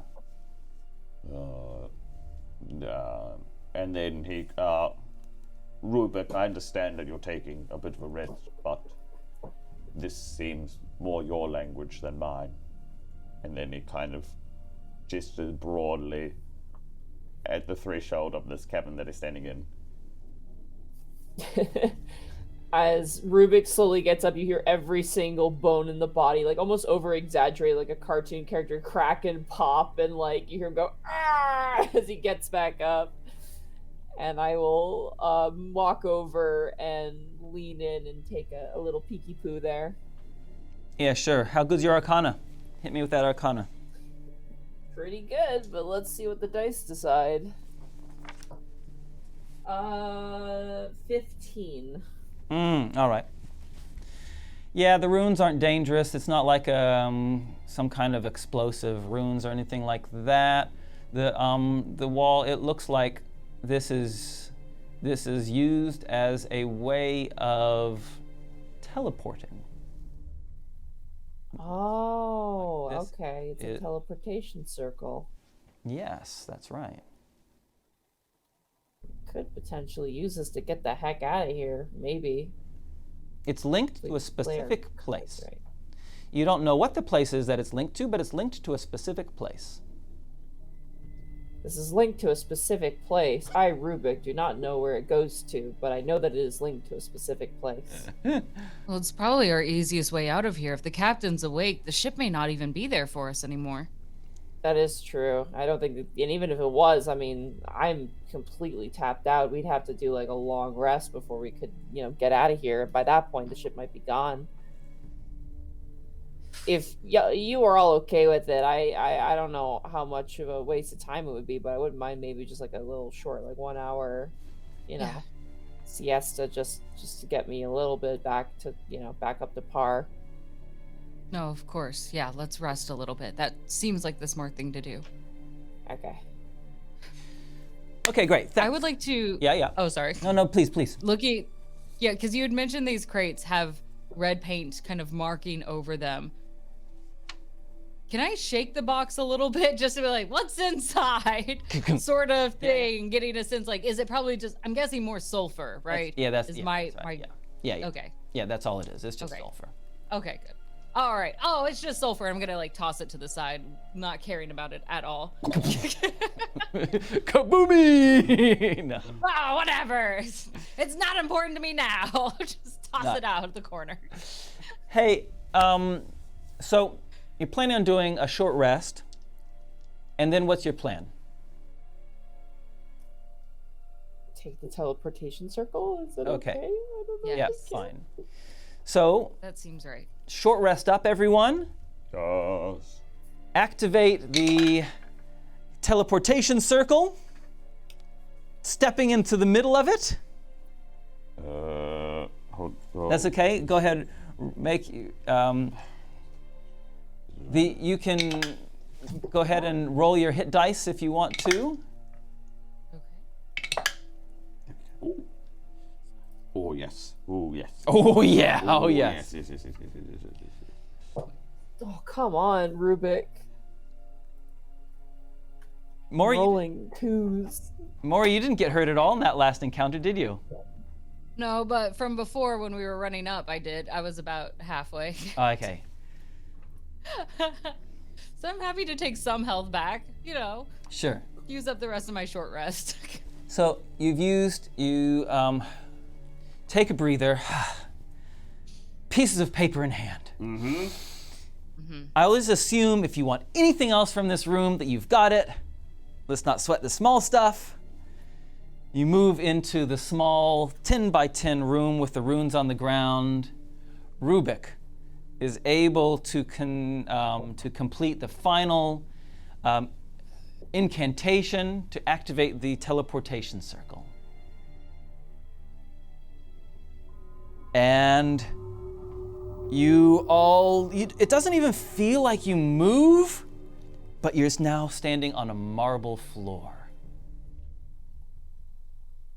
A marble floor in a similarly small, same size, 10-foot square room with a beautiful door of pale wood.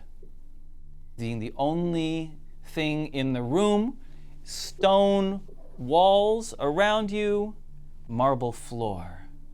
It is cold, much colder than in the volcano. And now we will take a short break. Was there a save point before the teleportation circle and like a bunch of like full restores or like healing, like like in a video game where you get to the boss room and it's like here's a save point and like 50 items and you're like all the things that you might need to win this. Good luck. Let's create a new save file just in case we're under-leveled and need to go back even further. That's a good idea. We should have done that. Cool. If we die, Bothead, can we load our save and try again? Yeah. Yes. You start back in the end of the volcano room as you're about to go into the teleportation circle. That's the save point. Goblins and Warlocks, thanks for the raid. Sorry that we were so engaged in the story that we didn't say hi when you first came in. Great to have you with us. Thanks for all those. Cheers, Ebintir, Jelly Sue, like Tubuya. All that was brilliant. Thanks so much. We're going to take a 10-minute break, and we'll see you on the other side. See you soon. See you soon.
Hello, everyone. We're back. We've had a good break. Hope you had a good break. How you guys doing in the Northern Hemisphere? That's us. Yeah, you. Pretty good. Wait a minute. That's you. Oh, dang it. That's us. That's us. Well, the gloomy weather isn't getting us down. We're pushing through. Nice. Forget Yeah. it. Yeah. I'm gonna fight a cloud. I'm gonna punch it right in its nimbus. Well said. Yeah. Well said. Right in the nimbus. You show it. Yeah. Good enough. How is it in the southern hemisphere? We haven't actually seen the day, have we? No, I actually have no clue. It was so, What is it like? it was so early. The cloud has a stealth advantage. And there, Yeah. and now we're in a We're in a with studio. blinds. Yeah. So we have no clue what the outside looks like. Who could it be? Yeah. And how you guys doing in chat? Good to have you with us. So, welcome to any new followers. I see there's some new followers have joined us. Thanks for joining our channel. We really appreciate it. And while you're in the following mood, if you haven't followed Caustic Phoenix and MontyGlu, please do that now. And mods, if you can hit the command so that their channels come up, so that people can follow them, that would be really appreciated. Well, I think we're ready to get into it, right? Mm-hmm. All right, you've had a short rest, ready to go. Yep. All right, 3, 2, 1, and we're back. The stone room that you're in feels opulent.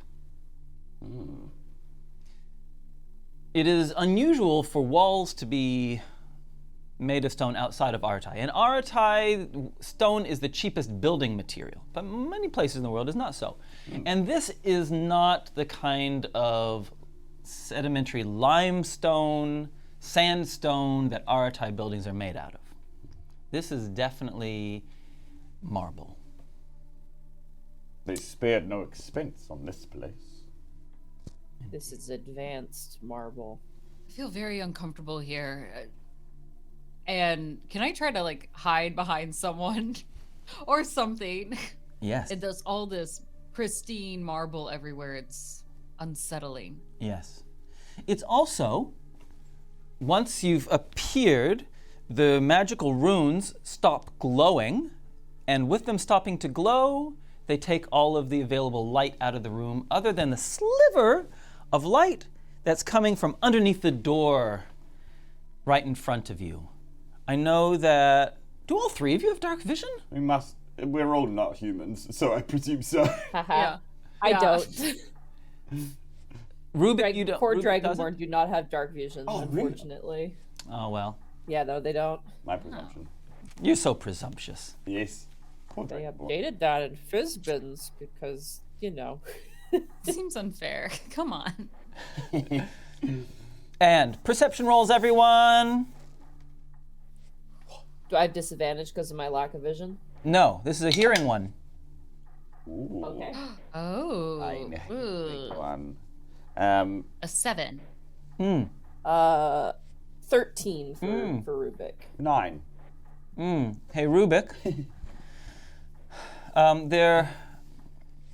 It sounds like there are some faint voices, but it sounds like on the other side of the door, but there sounds like they're far away. Doesn't sound like they're close by. Okay. Are we out of the frying pan and into the fire, so to speak? I don't know. I'm gonna assume until proven otherwise. This can't be a safe place for us at all. We need to find some cover or disguise or something, looking at themselves looking like a bunch of sailors in a beautiful place.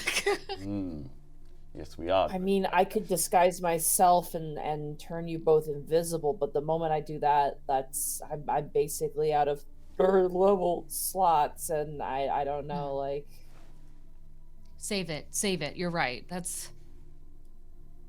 We'll figure something else out. Okay. So it all depends on what's on the other side of you the know what we door, should- I suppose. God, you know what we should have done? I smack my forehead. We should have taken the robes off of those weird cultist-looking guys. Can we walk backwards through it? I did say that you can have anything from this room that you think you needed to have had. All right. And we did say it was a save point. Yes. we know that's Can we load our save, please, before the final boss? We need to go back. I forgot to move the bodies on our way in. Okay. You're Everyone, back in. keep track of this. You're We in the convinced your DM to do this one time. You're in the volcano room. You're about to go in, and then Rubik goes, "Ah! Yeah. If only we had the cloak." Okay. And then I say, I can't wait to use this teleportation portal, and I take specifically flip flaps robes. Which fits you so well. I'll take nip naps. Okay.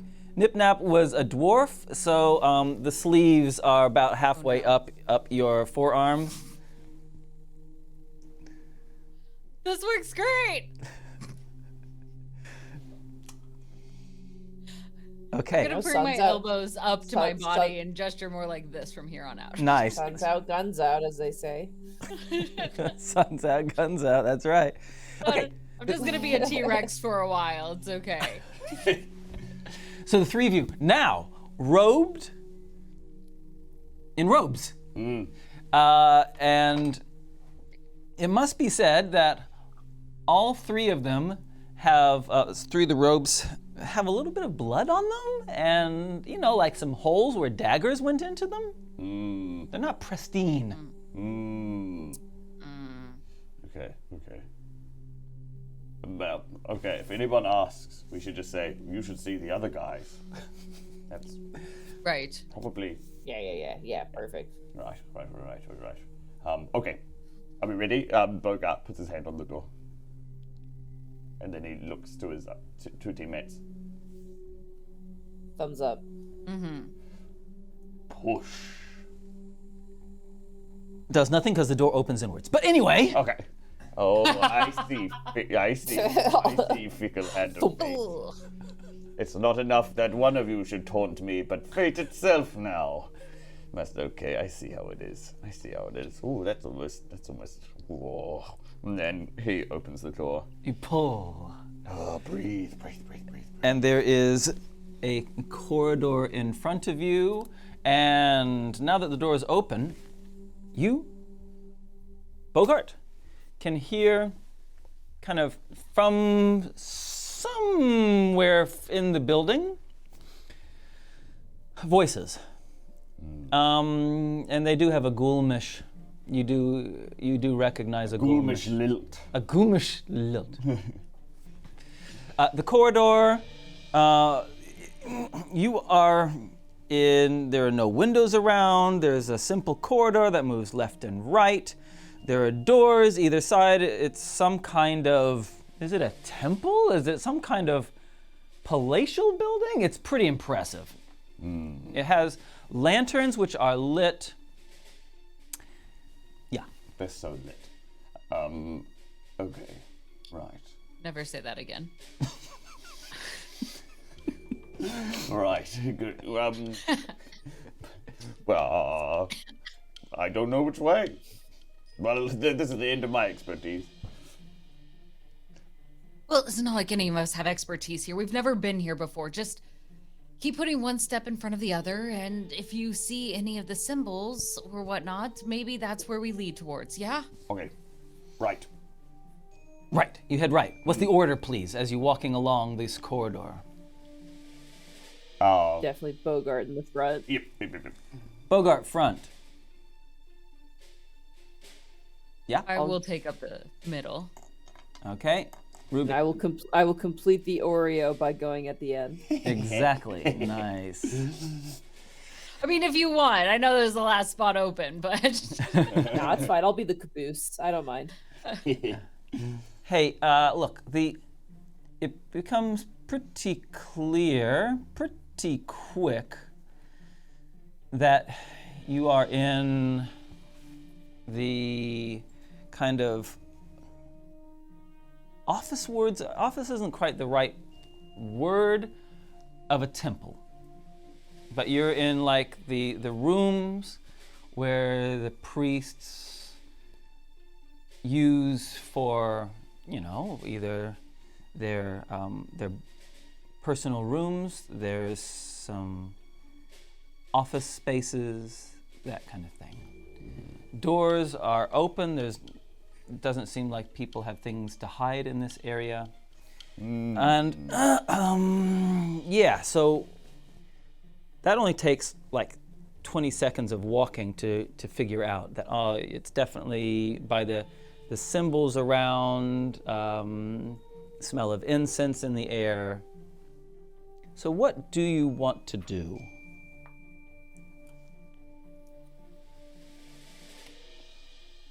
What's your intention? For a place with a... Sorry, Monty. Sorry, go ahead. Go, Monty. We keep talking at the same time. I know. Sorry, there's a bit of a delay. I kind of... Can I sniff the air to see if I smell any sulfur? You sure can. Alright. With my not great perception. 14. The only yes, you can, and it's coming from the robes that you're wearing. Gross. Man, those wizards that learn prestidigitation really are up to like they know what they're doing. I think, like, we travel until such time as we find out either where we are, a way out, or somebody else finds us. Thank you. Okay. With that as your intention, Bogart at the front, leading through the corridors, you come coming around a corner, there is a cloth, a velvet cloth on runners, which has, there's 2 pieces of velvet, and you can hear the sounds of voices on the other side. And also you can see a change of light. More of the blue light of daylight is washing underneath the velvet curtains, basically. And conversation of Ghoulish is on the other side. Okay. Am I able to sort of pick out any words, or like what the topic of their conversation is? Yes. Yes, you can. You can hear a woman's voice saying, Your prayers will be heard. Have a seat. Oh, sweet. Continue your prayers, and I will do likewise. All right. Well, I can tell you that there are seats in the adjoining room. There are 2 voices. A woman of prayer, maybe. And also a way out, I think. Okay, so we go talk to the woman of prayer. It's not like she can be anything of danger, right? Yeah. Yeah, right. Yeah, okay. If anything, if they need to, if things feel clueless, maybe I can be the new cultist in town, giving me the tour. Yes. Yeah, that sounds. Well, I'm not exactly a master of disguise. Maybe when you're dressed up as a cultist, you don't say you're a cultist. I don't know many cultists that refer to themselves as a cult. As Moriana says that, I exit through the curtains and I say, and here is the prayer room. Already here. It's too late. Okay, you go through the velvet, and it is a splendid prayer room. Large, spacious, ornate. There are columns. There are 10 beautiful columns of marble down the center, at the end of which is a raised dais, where services or rituals or something is conducted. And there are seats facing that. There are a number of people in prayer who, as you come in, turn and look at you with kind of, a bit quizzically, and then they see you wearing robes, and then they go back to their devotions. Standing not far in an aisle is a woman who is dressed in Ghoulish priestess garb.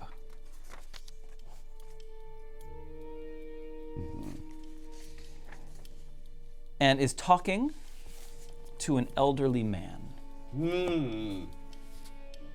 How peculiar. To your right is the grand entrance. There's also the exit. And there is daylight and the commotion of a busy street scene outside. There are braziers with flame in front of each of the 10 marble columns. And there are acolytes around the room, quietly standing against the wall. There are a number of them. Good. And that is what you see. Yeah. There are a lot of people here. Yes. Well, you will be expected to pray with all of them. There are 10 columns, one for every finger on your hand. And dais here, that's where we make our sacrifices. Do you want to make a religion roll? Yeah. Let's see what you know about. You don't know anything. Excellent. I love that. Perfect. Hold on. No. 2. Guys, we're such good spies, you guys. Oh yeah, we're very good. Okay, so you've done that. Let's see what the other two are doing. Maury, Rubik, what are you doing? I'm just like not saying anything and being as inconspicuous as I possibly can right now. Okay, thank you. Maury? Following Bogart around, just nodding. Like, yes, this makes sense. What a wonderful organizational structure you have there. Great investment. And, well, unless there's anything else, there's the exit if you would like to kindly leave immediately. And As it turns out, exits are my favorite. Oh, yes. Well, yeah. Well, if you enjoy, then there's the portal there. Well, I feel like using it myself. I think I might as well. And then I kind of lean forward and go, I would love to see the architecture from the outside. Oh, it's more so. It's something. It really is. We simply must without delay. Okay, the priestess, she looks at you, and she makes an insight roll. Mm-hmm. Oh no. Mm-hmm. Let her. And then turns back to the elderly man and says, "If you come to the front, then yeah." And she, with that roll of a 3, for some reason, has no reason to think anything other than all right, okay. I don't want to make a performance roll, but I do. Do you make? Go ahead. I should have made you. Go ahead. I just want to Make. see how good I am. Yeah. How good were you? Oh, it was all right. It was a 12. Well, it's awesome. Yeah. It's awesome. Yeah. Okay, but yeah. And what language are you doing this in? Gormish. Of course. Thank you. All right. So then you leave the portal to examine the architecture from the outside of the building. Mm-hmm. The 3 of you make your way out and leave this temple. Now, and enter the streets of Golem. You're in the heart of the city, and its architecture, its environment is so very different from Aratai. It is more northern. If we were to look at our handy-dandy map, Aratai is here, and Golem is up here. Oh yeah. It's to the north, Gosh. and it is has a one of the things it shares in. Well, one of the things it has a very good harbor, making it an excellent place for trade. The hill, the whole city is built on this like hillside that goes down to meet the harbor, and pine forests. At the top of the hill and beyond. There's the type of forests that are not found at all in Aratai. Meaning that the architecture is also very different from Aratai, which is based out of stone and also flat roof. So in the heat of the day, people can go up and get, in the evening. Whereas here they have angled roofs, which help for the rainfall and snowfall when it comes. And so the buildings are more, stone is reserved only for the very expensive permanent buildings. But unlike a nation which has a reputation, sometimes people might think that a nation that has a reputation of being a heart of evil would be full of like motifs of skulls and spikes, and Golem is actually a very beautiful city. Nobody ever thinks they're evil. And the citizens of Golem are going about their daily business. What is your plan, guys? Okay. Well, Rubik has a little bit of a panic attack because this is the farthest he's ever been from home. And he's also just like, oh, okay. Well, don't panic. I think there's surely no strangers in any city that we've ever been to. We just have to find ourselves to the right place, to the right location. Aratai is well networked. There has to be a friendly face somewhere. Would I know where we might have some other connections or networks, despite being so far away? Indeed. You do. Being raised and trained to be a spy of Aratai, you are familiar with the name and location of where the station master of the Aratai agents that live in Golem reside. Okay. Well, Perfect. I also know my way around a little bit, I think. Oh? Well, back in my touring days, I don't tour a lot anymore. You didn't ask, but I'm telling. But there is. Just a humble brag. Yes, I will. There is a nice theater here, and there is a patron who I think was a fan of my work. So perhaps a little bit of a safe house here, maybe. Just while we get our bearings. We can also maybe get out of these robes. Kind of indicates like the armpit hole where like a dagger's passed through or something. Yeah. Hi. So yeah. So I wouldn't mind going there. Yeah, but yeah. I think that's a good idea as any. Yes.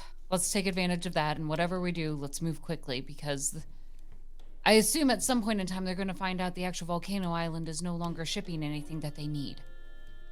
That is the case, yes. At the very least, we can take some pride in knowing we've slowed things down a little bit. That's right. Yes, we have. Okay, so the idea is to go to this wealthy patron. What's the wealthy patron's name? Kazgal. Okay. Hey, so Kazgal. Kazgal has a house up on the hill, affording a view of the city and the ocean beyond. Oh yeah. Fancier just gets the more nervous I get. Okay. So right. Act natural, he says, pointing at both of them in their faces. Act natural. Oh, gosh, now that you've said that, I don't know what to do with my hands. You can just put them in your pockets sometimes. That's good. Oh, good idea. Yeah. Good idea. Don't ball them. We'll see it. We'll see the tension. We'll see it. Yeah. Gotcha. Let that go. Breathe. Yeah. Good. Yeah. Natural. We're so good at this. We're That's not good. so good at this. And Murray, is that my new name now? what? Better than Bruiser. Okay. Yeah. I mean, you don't mind? Yeah. Okay. We're going to approach this fancy man's house. Okay. Casca. Yeah. The fence, Yeah. stone fence with cast iron bars, each bar having a little spear kind of thing on the top of it, and there is a footman standing outside the gate. I heard a cat invader. Did you hear a cat I invader? can hear a cat. Yes. That's Goblin. I'm so sorry. Yeah, she might be. We might have a little guest star here for a little bit. Sometimes she just wants to be included. Oh. And You know Let her what? be We're a included. fancy house. There are fancy cats at the fancy house. that's exactly right. That's exactly right. And as you approach the gate and the footman, the cat hops down off of the fence and comes and rubs against your ankles. Oh. You are very beautiful. The footman says, "Hello, may I help you?" Oh, yeah. Sorry, the cat's speaking. Yeah, okay, good kitty. Yeah, just here to see Kazgal. Do you have an appointment? Yes, And the name? yes, my name, Bogart. Bogart. He kind of just twitches an eyebrow a little bit. I know. Okay. It's okay. And It's me, Bogart. And the footman goes away, comes back. The front doors burst open, and this man, a vast man with colorful clothes goes, "Ha ha ha! Oh, yeah. Is that a Bogart I see before me?" And he kind of turns the other two and goes, "Thank God, yeah, okay, thank God. Yes, it is me, Kazgal. Come in. I'm coming in. He runs up. "Oh, you rascal! What am I like? I'm Like a breath of fresh air is what you're like." Don't breathe too deep. I shoot Mori such a look. Like I side glance at Mori and then look back at the scene, just like. Yeah, as Bogart kind of embraces this man, he kind of like looks wide-eyed at his companions, just like, yup. Okay, cool. This is going how we wanted to go. Good. Ah, Come. Oh, and your friends. yes. Oh, we've just come. Oh, we've left our costumes on. And he says, and praise to Tila, of course. Yes. What? Yeah, praise to Tila. Praise to Tila. I didn't know you were. You look. Anyway, come inside. Yes. So much to tell. Yes. Great. Yeah, good. To relive. To relive, yes. Are you here for the opening? No. But what is that?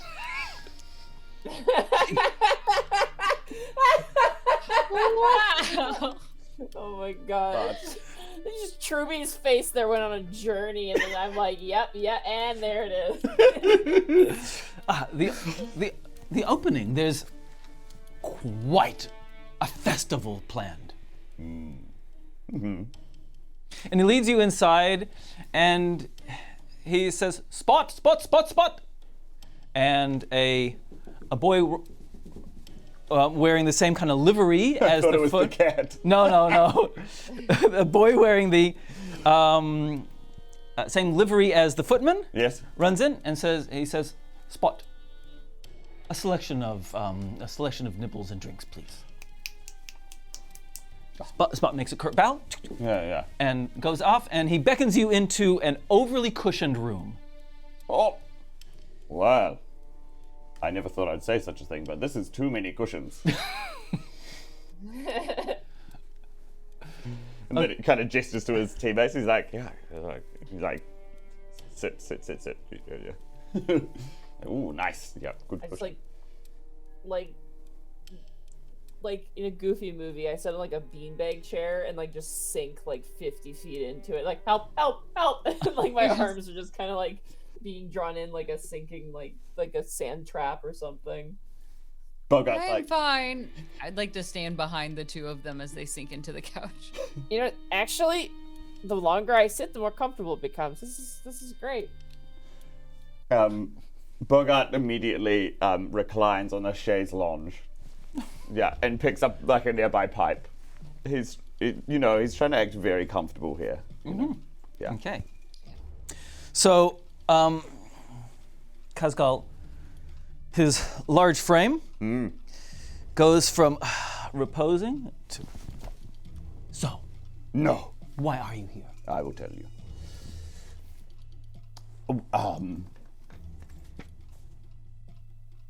Yeah, we're here for the opening. You are here for the open. I couldn't tell you. You couldn't. Oh, You didn't not want. with Spot around. No, It would ruin the. Well, I'm speaking at the opening. Why are you? Have you become a priest of Tila? Why are you wearing this robe? Is it part of the outfit? We were rehearsing as dead people. Your death on the fields of Galadine? Yes. Oh! Yes. Yeah. Exactly. Yeah. These two are our newest troop members. Yeah. Hey. Amateurs. Uh, Yeah. Yeah, they don't give us speaking roles. We're too new, so I play the tree. And a worshiper of Tila. It- Double dipping. We're extras. We're Double- just extras. yeah. Yep. Yeah. So good at both. Yeah, you know what? And then I pull my robes off over my head and say, get rid of these. Like, they're dirty. We need new ones. Here, Tab, Spot, take these away, if you could. Yeah. So the opening. The opening. Let's talk opening. more about that. Festival. There is approaching. Yes. The priests down at the, down at the temple, At the temple. Yeah. have some very large thing planned. Yes. Yes. So they are. I think they want to fleece us, I think they need some more contributions. And they're holding an event, a festival tonight. They'll be showing their power. And there's a new performance that you know about, of course. Yes. Opening night to grace the. Oh, which one was it? I think it's called the Seven Daughters of Tonto. Ah, catchy. I think I believe the favored one is going to be there. The favorite one. The favored Oh one. yeah. We're big fans of the favorite one. Okay. He kind of raises an eyebrow a little bit. And then Bogart said, he said ironically.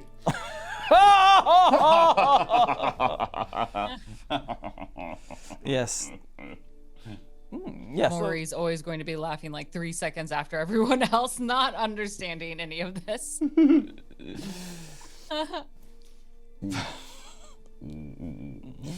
Okay, the favored one's there. Obviously we're there. This is all happening tonight. Tonight, yes. Yes. Yeah. Okay. Cool. Yeah.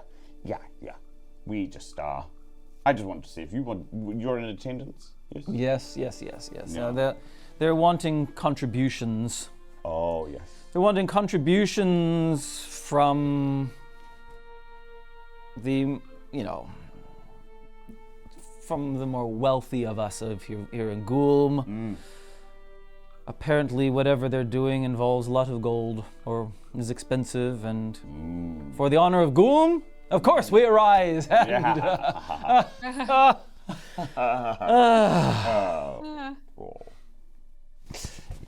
that's how it is. Okay.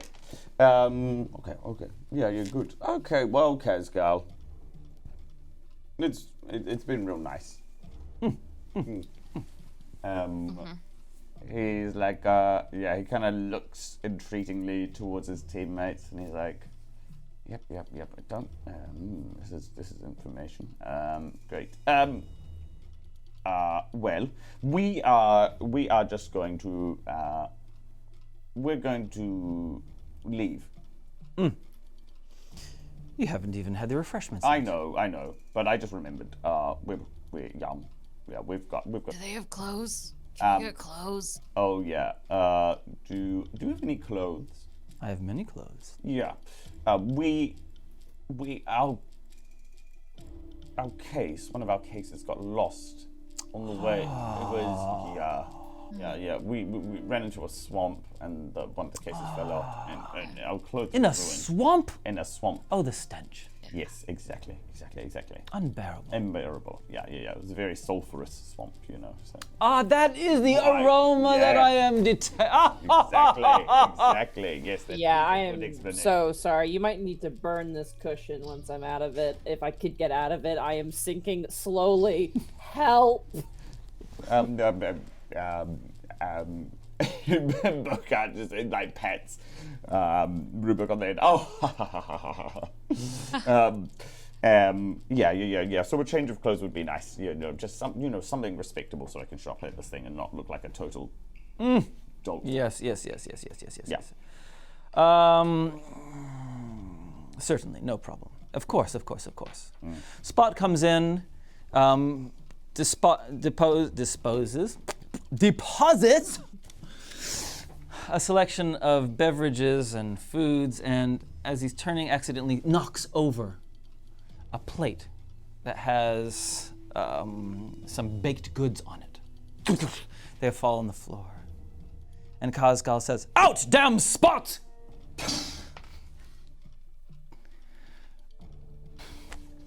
Wow, Bogart. Okay. Fuck. Bogart. Yes, goes, yes. Was it worth a setup? No. Ah, good. Bravo. Oh, yes, indeed. Oh, we have fun. We have such fun together, don't we? Yes. Hey, look, the moral of the story is he has many clothes. Not all of them fit you, but with a little bit of, theater Cinching. theater tailoring, right? Yeah. He finds a nice Yeah. belt to really, bring the whole thing together. Okay, Maury, there's a selection of, no problem, selection of clothes. What do you want? Perfect. What are you guys wanting to be dressed like?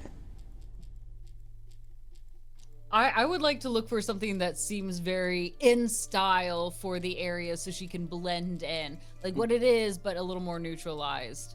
Okay. Just a tad. So is there something quite similar to what our host is wearing, but I assume not as to the same level? Yeah, sure. Not as loud. Whatever you want, Yeah, not as the quieter version that's been muffled, because that's the one I want. Okay, good. Bogart suggests that Moriana take some of Spot's clothing.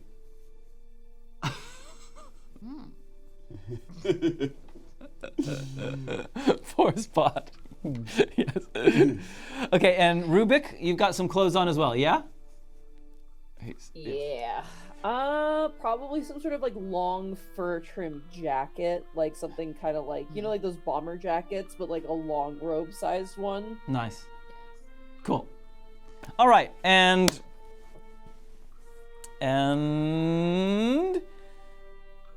assuming there's nothing else to do at Kazgal's house, as you depart, he says, "Tonight then, Tonight. upon the stage." Yes, the play will be the thing.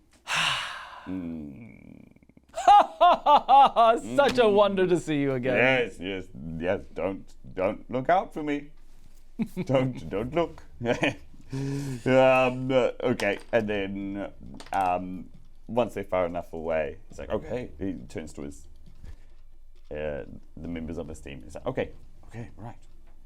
Big old festival. Is that sounding? I think I know. I think we can put two and two together here.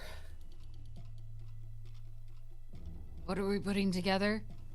Maury's very clueless. Thinking we're actually Show building of something. a show of power, a teleportation, a weapon. I mean, Right. a lot of money to me equals, as a wizard or a spellcaster, means a lot of components to cast spells. And for something that we've just discovered, you're going to need a really big component for something like that. Okay. So we need to be there. Right. We maybe even try to intercept this ritual. I don't know. If we fooled him in thinking that we were part of it, perhaps we could get others? Get in behind the scenes or something? Okay.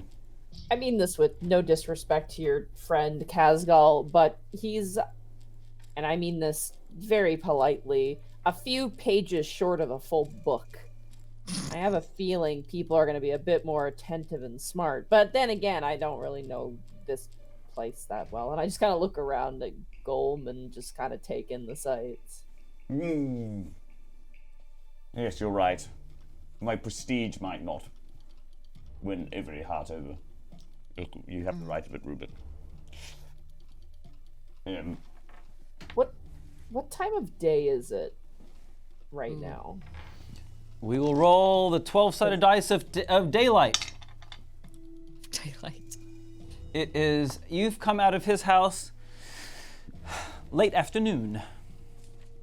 Oh boy, and if this is happening tonight, that means no long rest. Oh no.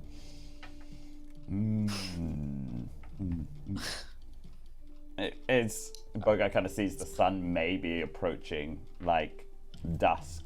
It's like we need to be locating where this is taking place now. Okay. All right. Your friend's been nice. How about we leave and we try to find someone else? This isn't enough. We're not going to be enough on our own. I mean, who else do we have? We're kind of behind enemy lines right now. Do I know of typical common spots where they would leave other spies? Like that would probably be more permanent fixtures. Not ones like us, but perhaps like points of information, points of contact. Embassy. The Seavold of this area. Yes, yes, you do.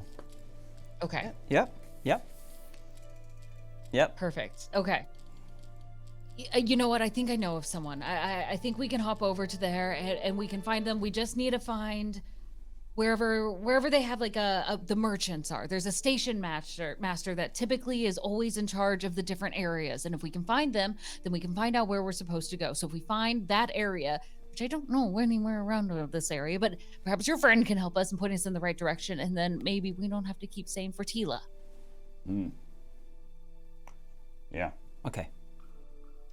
So, the moral story is, in all good espionage movies, you just move to the next scene. Okay.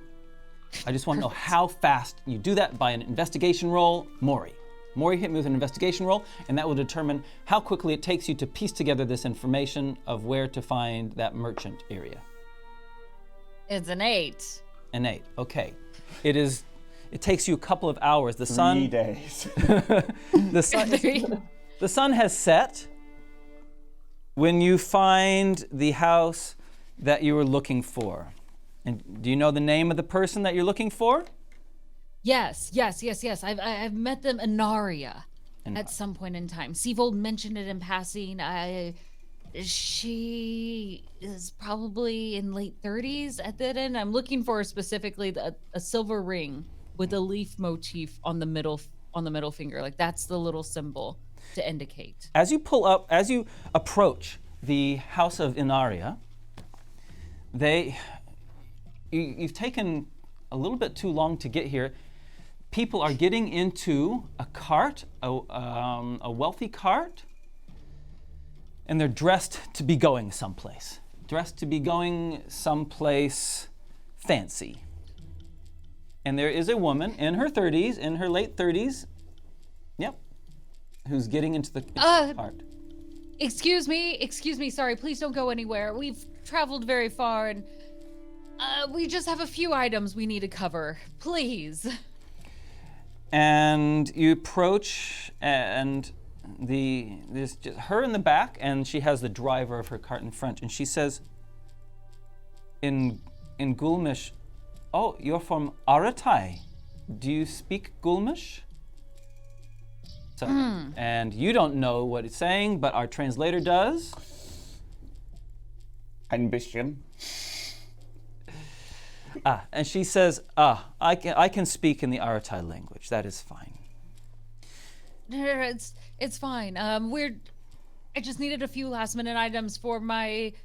She'll look around and kind of my garden. You see my lilacs, they're withered. Are they? They are. You see, they're not doing well at all, and maybe I'm looking for a replacement or something else that may have caused it, something to be able to help out my lilacs. The dandelions this time of year are in bloom, and might you consider them?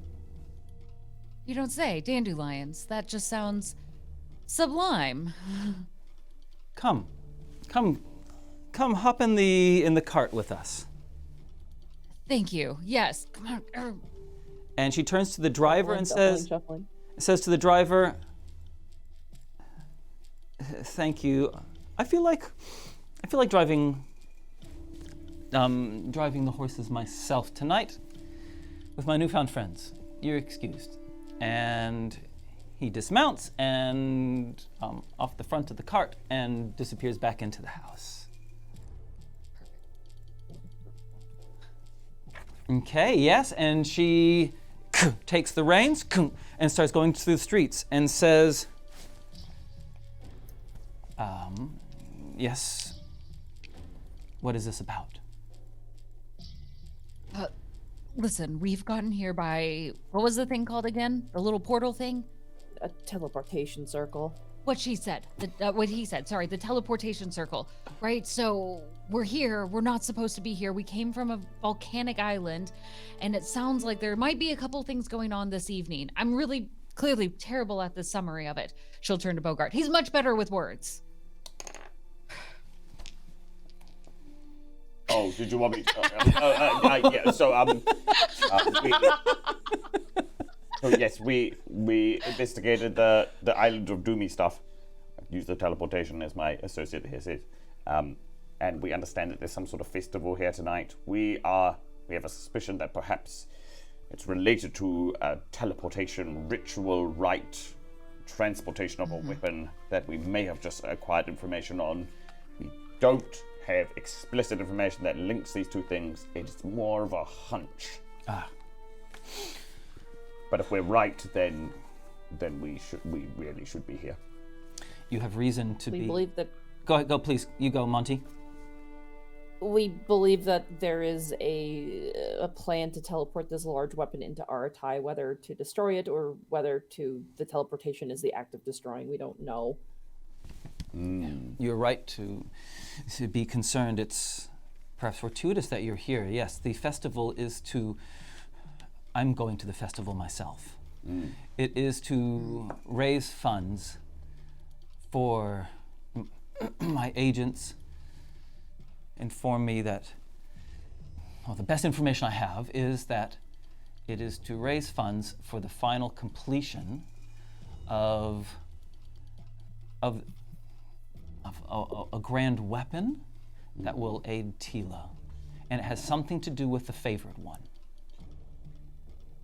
What? Some sort of What does that mean? variety concert. Okay, right, okay. She says, the ritual itself will almost certainly take place in a few days' time in the central governmental building. Which, you're all familiar that Golem is run by the priestess of Tila. And there's central the central governmental building is not only the center of administration, but it's also where they have their most powerful priestess, whose name's Zaraga. So, if there's anything happening, it's almost certainly going to be there. Great.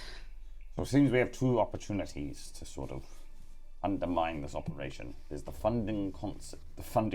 I've got it. I presume it's a concert, and the actual ritual itself that happens in a few days.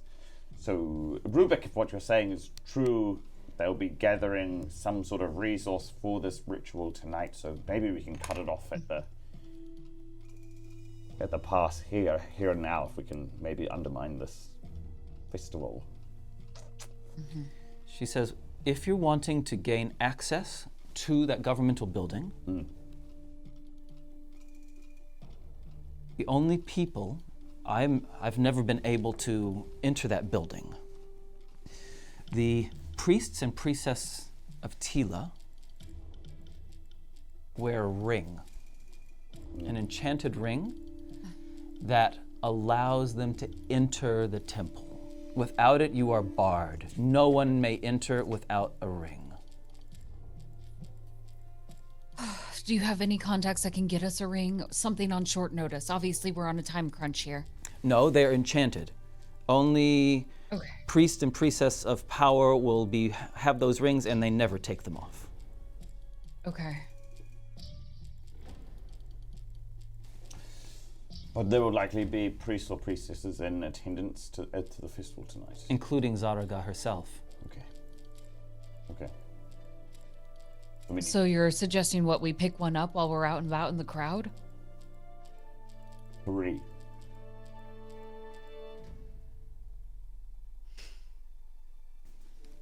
This is going to be difficult. The cart, going through the streets, comes to a stop. She pulls up to a stop outside a large building. The sound of music, of drums, of stringed instruments is heard coming from inside the building. The doors are wide open. It is a cool evening. There are people laughing and joking as they walk up the streets. Up the stairs. It is a pageantry of Ghoulish wealth and prestige. Going up, people alighting from carts, dressed in velvets, in furs. Fine leather shoes and boots, glittering earrings. The smell, the aroma of a feast inside wafts down. There are footmen on either side. Inaria dismounts from the cart and says, if you need 3, best wishes for you. Best if I not be seen with you too much. And she dissolves and says, oh, Erin, and calls to someone alighting from another cart and goes to move away from you.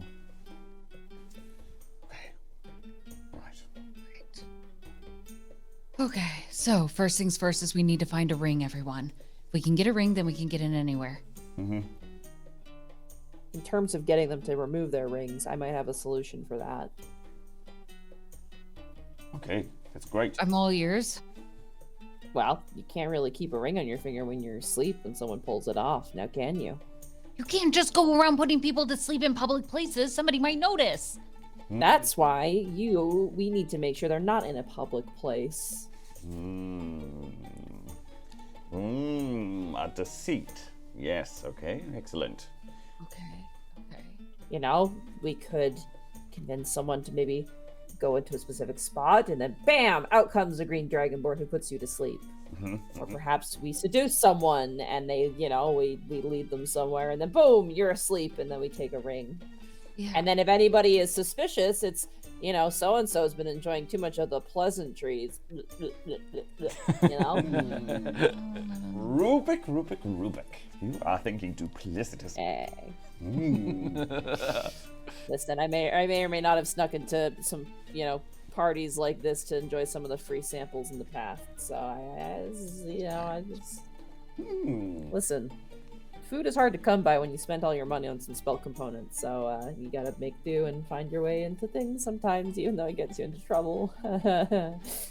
But I'm able to do this 3 times. I can put someone to sleep 3 times, but they need to be by themselves, meaning that we're gonna have to come with creative ways to make them basically just with us and nobody else. Okay. Don't worry. You do the sleeping, me and Mori will do the expert maneuvering. Good. I will be about 90 feet away. I can do this about a 90-foot thing. but you got to make sure that nobody else but the person is within 20 feet of anything else, or anyone else specifically. So, you know, pick a private spot that has a nice view, or a place that's, you know, good for, I don't know, making out or whatever it is people do at parties. You've never been to one, right? Listen, I've been to them, but I'm just there for the food. Okay. Okay. Well, I guess first we survey this festival and try to find at least one priest or priestess. Okay. Person. So, ascending the steps to go inside the building. Okay, you go into the building, and the building itself appears to be someone's palatial home. And it is a riot of talking and singing and jollification, and there are broad corridors, and there are large rooms where there's food here, there's a number of rooms, and perception rolls, everyone. Oh, that's such a waste, but maybe it's good. Natural 20. Oh, yes. Oh, no. 22. I'm matching you with that nat 20. Yeah, my perception's not good. Sick. And I feel like I'd rather have that for something else, but you know what? I'll take it. I'll take a natural 20. It's fine. Great. So we have dual nat 20s. Troops, did you match us? I rolled a 6. So percept on. Okay.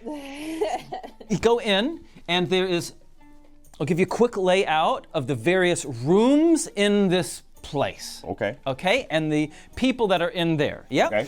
So, a lot of wealthy people, but they also have employed a number of people that are in livery that are doing service. Okay. Going around with trays, there are a lot, there are a number of at least a dozen priests and priestesses of Tila that are wandering among the crowd, smiling at people, encouraging them. There's a large central ballroom. And in that ballroom, there is like a vat. And people are depositing gold into that vat. Some of it are coins. Some of them are items of jewelry. Rings. Well, not. And in that ballroom, there is a stage that has been set up against the far side with a curtain, concealing what is going to be on that stage. And in that room is your friend Kazgal laughing and joking with people. There's also a dining room that has a banquet spread out. There's a gambling room, which has a number of small tables that have been elegantly set up with candelabra on each one and some snacks and nibbles. They're playing a combination of dice games and a ghoulish game which involves the wooden tokens, which are almost like dominoes. They're kind of, imagine like a domino size, or like a mahjong tile kind of size, those kind of things. And it's a gambling game. It's a gambling game of deception and of saying you have one thing but having another. And there's a number of wealthy people in there, and the priests and the people are, everyone's intermingling. The priests are doing gambling, they're doing eating, and then there is, along the corridors, there are seats. People are sitting, talking with people, talking with each other, and both Rubik and Mori.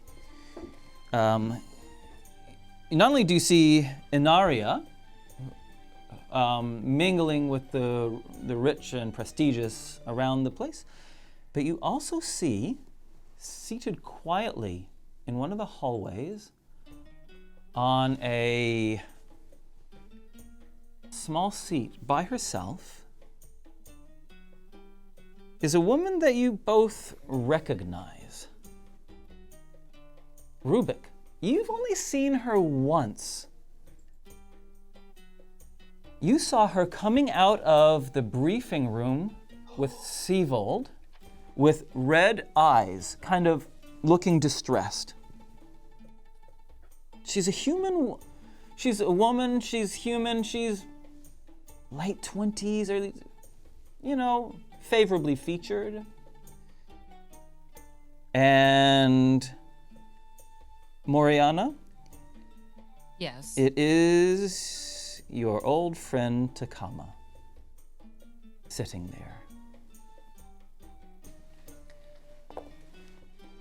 It seems everybody got invited to this place and somehow we managed to crash it. Can you refresh my memory where we saw this woman before? I'm trying to remember. Red eyes, like she was crying. Where was that again? I remember that, but when was that? Coming out of Seavold's office as we were going in. Right. To make that's out. right. That's right. After we'd captured Tyrion. What's his face? Yeah. Okay. Now I remember. Sorry, my timing is just I couldn't remember. Interesting. Bogart looks to Moriana and is like, he sees like recognition, and then he says, "Are we compromised? Oh, is this a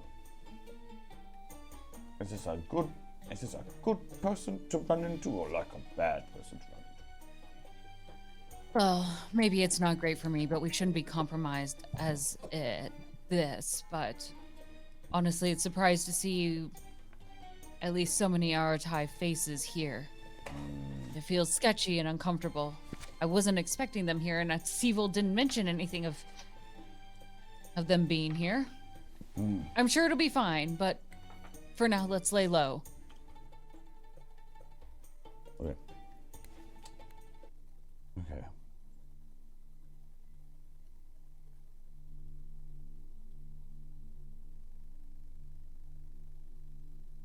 Around you, the party moves into its next phase.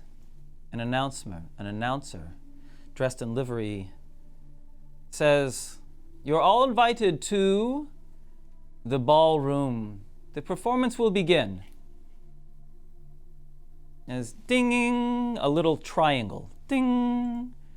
Everyone's welcome to attend the dramatic presentation in the ballroom.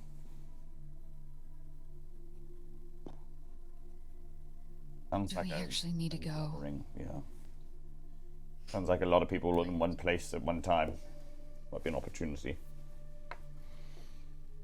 Okay, you crowd into the ballroom.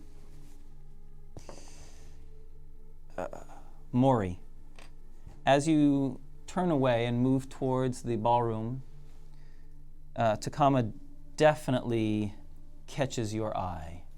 And there's a wry little smile on her face. We're going to do a flashback scene. Oh, gosh. We're going to do a flashback scene to when you were a child, Mori. Seavold has his arm on your shoulder and leads you into a room where there are some other children. And he says, "Stand up, everyone, we have someone new." And he smiles at the other children. There are 4 other children in the room. They stand up. There are 2 boys, 2 girls. They stand up. And he says, "Please make Moriana welcome." What were you about to do? What was on your schedule? It would be good for her to join in. And a girl who's just stood up says, "We're about to do archery practice, sir." And he says, "Fine." Moriana, have you ever fired a bow before? Before this point, no. No key weapons, only sticks and rocks that she's managed to throw. But she has very good aim and a sense of distance and is not shy when she goes to take up that bow for the first time. And so you're led out to the training outside the house, there are some targets set against one wall. It's a high wall, so any stray arrows don't go too far straight, right? To other people. Exactly. And you're placed. You're children, so you're not placed too far away. You're placed 30 feet away, and you're given a bow. And Seavold says, "Takama, can you please show Mori how it's done?" And he hands you a bow. And she goes. She looks back, and she's all confidence. All confidence. She lets it loose, and it flies, and hits not the bullseye, and not the second circle, but the third circle. It's a decent strike. It's really good. So all we have to do is hit the target, right? That's it. Seavold says, and you try to get as close to the center as you can. Would you like? What happens if we get close to the center? Do we get a prize or something? We don't work for material prizes here. Oh. We work for the recognition of excellence and pride in being able to be of service to the nation of Aratai. So the better that you do at this, the more you will be able to serve our Queen Aleto and the people. Please. I understand. Yeah, no, I want to be useful. I can do this. I can do this. And she'll kind of run up quite, not confidently, but a bit playfully and mimic the same pose and movement as she pulls that string back, holding it steady. Your dexterity is the same, but you Okay. have no proficiency. Okay. That will be a 15. You don't hit the bullseye, but you hit the second ray. Yeah. Not being aware that she's clearly beat the other girl who was quite prideful on that. Oh, I did it! Does that mean I get to do more of this? Do I get to join? Seavold goes over to you, pats you on the back, and says, Moriana, I think we have a natural here. And Takama's face clouds. And then we're back in the present day. And she's been crying ever since.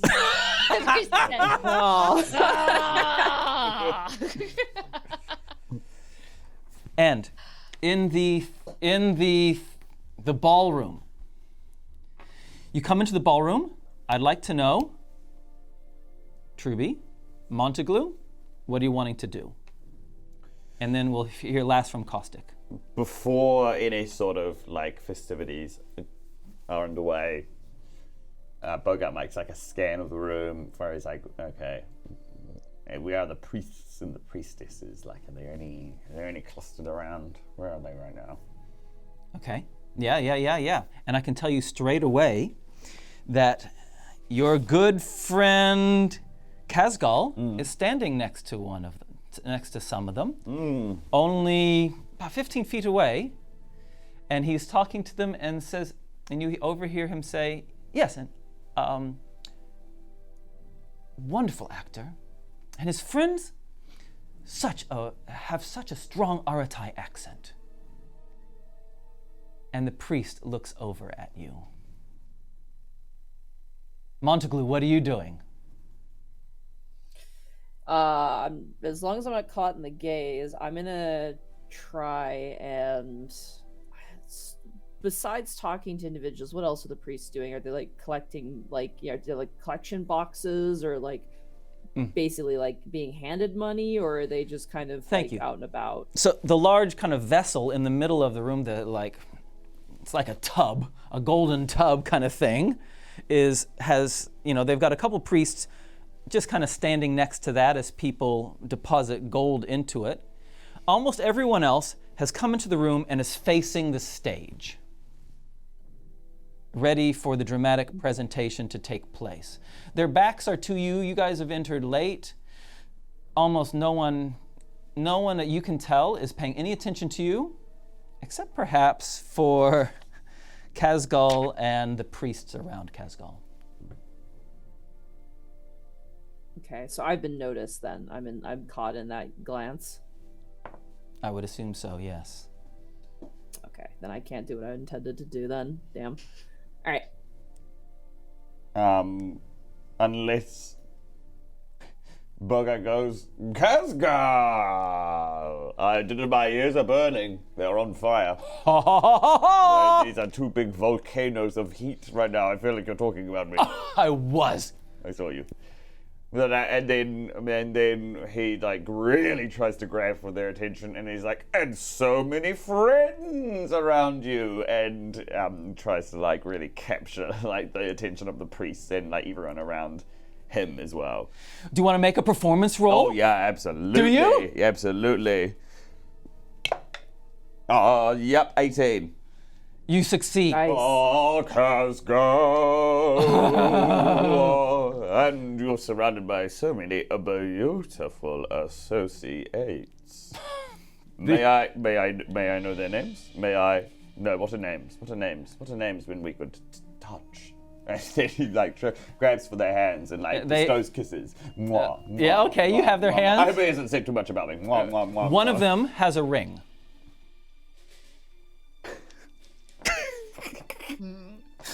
Say more. I will remind you that we have 8 inspirations left. We Yeah. need all of them. Mwah, mwah. And as the ringed hands in his finger, he's gonna go for it. He's gonna go mwah, and like as his face covers the hand to go in for a big kiss, he's trying to gently slip the ring off. Are you And palm it. sleight of hands? Yes, I'm sleight of handing. Do you know what? In the entire time that we have been doing this channel, you have never done a sleight of hands check. I never do sleight of hand roll. Here we go. Ever. Okay, come on. Yep, You could even call the inspiration now if you want. I know. Come on. 18. I'm now going to roll their perception roll. Okay. Okay. Your performance roll before was good enough that you got rid of any suspicion. Yeah. So that was good. Okay. You now have a ring in your hand. Yep. And he, once it's in his hand, he just kind of like lets it fall down his sleeve, and he just tries to keep the weight of it in the elbow of his shirt, and yep, he's just kind of. The intention here was to buy Rubik some distraction, but he's kind of now he's like, oh my gosh, I've got a ring.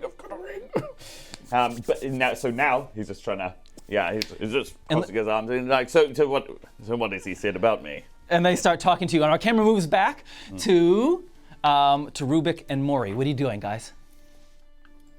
I am going to. So they have this vat in the middle, right? Yeah. Is there people guarding it? I'm assuming there's people guarding There's it. 2 priests on either side of it, so that kind of nod and smile whenever someone makes an offering. Alrighty. I am going to wait until someone makes an offering, and when they go to like drop the coin or whatever into the thing, I'm going to use my mage hand to flick it out, and then use my mage hand to make it roll on the floor. And I'm going to make it like a really valuable piece. Okay. Like, a platinum equivalent, essentially, that has fallen out of the vat. Nice. Okay. As I'm doing that, I'd also like to pick up a glass of wine from any of these like servants that are going around. I'm just going to grab like a glass of champagne in my other hand. Okay. That is also going to be a sleight of hand roll for you as well. Because Mage Hand I might end up usually using one of these rerolls. Because Mage Hand usually has a spectral element, right? It is slightly visible. So do it in such a way that it doesn't catch attention is going to require sleight of hand. My mage hand is I believe is entirely invisible. Is it? Ooh. I think they are. It's supposed to be, I think. Let me see. I thought I read. Okay, that's fine. No, it doesn't say that, so I'm wrong. Okay, yeah. I'm okay with that. I've always known it to be Yeah. completely invisible. A spectral floating hand. A spectral floating hand appears at a point Oh that you my God. choose. That was a good roll. Sorry. Sorry. This is my second 19, I think, of the day, and I have a +1, which makes it a soft 20, which is really good. So it clatters, kung chung chung, and whirls. Where's it rolling? I'm gonna make it roll to one of the least, maybe where we came from, where it's like empty now, or wherever it seems the least occupied. Okay. It goes rolling, and the priest sees it, goes and starts following after it. Kind of, that's unexpected, isn't it? And starts following past the people that are waiting for the performance as this coin continues to roll towards you. I'm gonna follow behind with my champagne glass. And is there a point where I can just puppeteer this thing down a corner where no one is looking? Yeah, of course there is. Yeah, nice, okay. Great. As I do so, I have it knock up against a wall, and then like a hubcap roll around and then stop on the floor. And then as this person is by themselves, I'm going to cast sleep on them. All right. She got her. And you do sleep. Go for it. Make that roll. 5d8. It is 5d8. I'm just going to use an online roller here just to save some time. Pretty good. That's going to be 26. 26, and with a thud, he leans against the wall and then falls kaboosh onto the ground. I'm going to immediately run over, grab the ring, and then take the champagne that I haven't drunk yet and spill half of it on their robes to make them smell like alcohol, and then spill the rest on the ground and place the glass next to their hand where I took it. Okay, I would like a stealth roll, please. Nice. There's enough noise that's come that it may have attracted attention. Ooh, again, another really good roll. Oh my god, I was worried I would have to use a bunch of inspiration points, but this is actually going pretty okay. That's a 19. Woo! Masterfully done. You guys now have 2 rings! And the gong sounds. The gong sounds. And a woman in robes with a headdress on stands up. Stands in front of the stage and says, I, Zarga, head priestess of Gulm, welcome you. Thank you, benefactors, for your generous gifts to our nation. They will go forward to be used for the glorification of Gulm. Our alliance with Tila is strong yet again. Although it suffered a setback at the Battle of Aratai, we are now favored with direct conversation with Tila himself. And after 2 decades of work, our favored one is ready for the sacrifice. The weapon of Gulm is ready. Bring in the favored one. A door to the side of the ballroom opens up. 2 double doors open up. And a woman walks in, a tiefling. A pink-skinned tiefling with horns that come from the front of her skull and curl around. And for anyone who has watched our show, she looks exactly like Nimrod. She is bedecked in robes and comes forward. And she stands before you and she says, I, the weapon of Golem, am ready. And with that, we'll finish our episode. No! Uh-oh. Uh-oh. What the heck?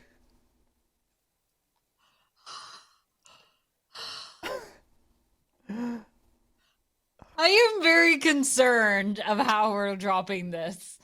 Oh. I feel like someone's got some splaining to do. What the heck? Oh. Thanks for joining us, guys. It's been great having you. Hey, yeah. I mean, I guess it's good that we got 2 rings, so congrats to both of you for snagging those. You gotta get yours now, too, though. Oh, gosh. Yeah. All right. I'm never gonna badmouth sleep again. I'm realizing, especially in like a spy campaign, is really good. But oh man. Oh yeah, sleep was awesome. Oh. That was so good. That was so smooth. You guys did brilliantly. All right, thanks. Hey, look, if you're joining us for the first time, thanks for those follows. Thanks for those. If you're watching on YouTube, don't be afraid of hitting us with a subscribe and leaving comments in the video. That's how our channel grows. If you're watching us on Twitch, thanks for the follows. And thanks for all the subs that came in this episode. Yes. We couldn't use them all, but the ones that we did use, thank goodness. Oh, they helped. Yeah. they really did. Necessary. Yeah. When I got my ring, I'm like, I'm probably gonna end up using like 2 of these, and then like I rolled really well, and I was like, oh, never mind. Awesome. That's good. Save them for when we really, really, really need them.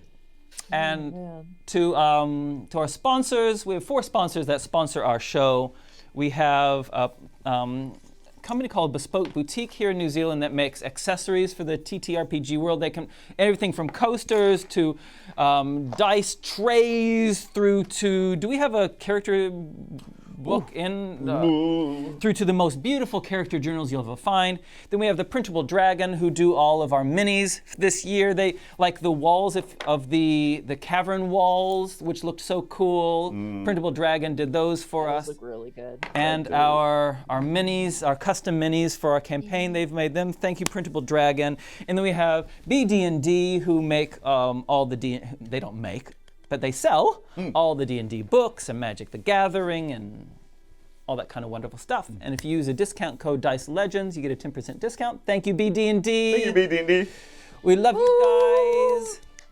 And you've been a generous supporter of our show for a long time now. We really appreciate it. And so if you need anything, get it from them. And finally, our dice sponsor, D20 Collective, also have a 10% code, 10 Legends. And they have a variety of dice. They have got metal dice. They've got wooden dice, which I would love to see how the wooden dice will go. Yeah. I want some wooden dice. Wait, can you turn that like into an instrument where like you roll them on different things and they make different sounds? That would be cool, wouldn't it? Like different sizes, especially if they're hollow in different ways, or like the board you're doing. I'm dreaming big here. Sorry, that was I love it. Wooden dice. That sounds really cool. And they got metal dice and fancy dice, and they always have dice on different dice sets on sale every week. Every Thursday it changes over. So visit them at D20 Collective as well. Now, the other thing to say is to say thanks to Monty. Thanks, Caustic, for joining our show. Yeah. And it's time for you to do a shameless self-promote, and we'll put your links up on screen. We'll do it alphabetical. We'll start with you, Caustic. Hey everyone, I'm Caustic Phoenix here on Twitch, and if you love just talking about stories and playing through stories, please come over and check me out on Twitch. But if you also love a little bit more violence and intensity and silliness, which apparently I have plenty of, join us over on D20 Deathmatch. We'll have a show a little bit later today, so I hope that you can join us. We've got a great matchup, and it is D&D meets PvP, but we kind of break all the rules, so come check us out. Beautiful, beautiful. Thanks, Caustic. Monty, you're on. Hi, you can find me at MontyGlu on Twitter and twitch.tv/MontyGlu. You can also find me dungeon mastering over at twitch.tv/TheUnexpectables. Tomorrow, hopefully I will be streaming. Like I mentioned, I'm kind of in the middle of taxes and I'm currently working on a very big thing from Unexpectables right now. We had a huge kind of, not plot twist, but a huge plot development. So if you're interested in checking it out, I'd recommend checking it out now because like we're at a very, very cool point in the story. But yeah, that is it for me. Wonderful cast on both of your on both of those channels. Like Caustic, you guys are amazing, and you always get great guests and Unexpectables, hilarious drama, right? Mm-hmm. Yeah. Yeah. Yes.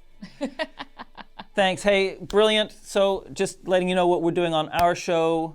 So we got one more episode of Spies of Aratai, but because of some last-minute scheduling things, it's not actually going to be next week. So we'll have to keep everyone informed when the final episode is. It'll be in a couple of weeks' time. But next week on our show, next Saturday evening, on our show on Dice Legenz, we're having because we have one more episode to go till the Heroes of Aratai finishes their story.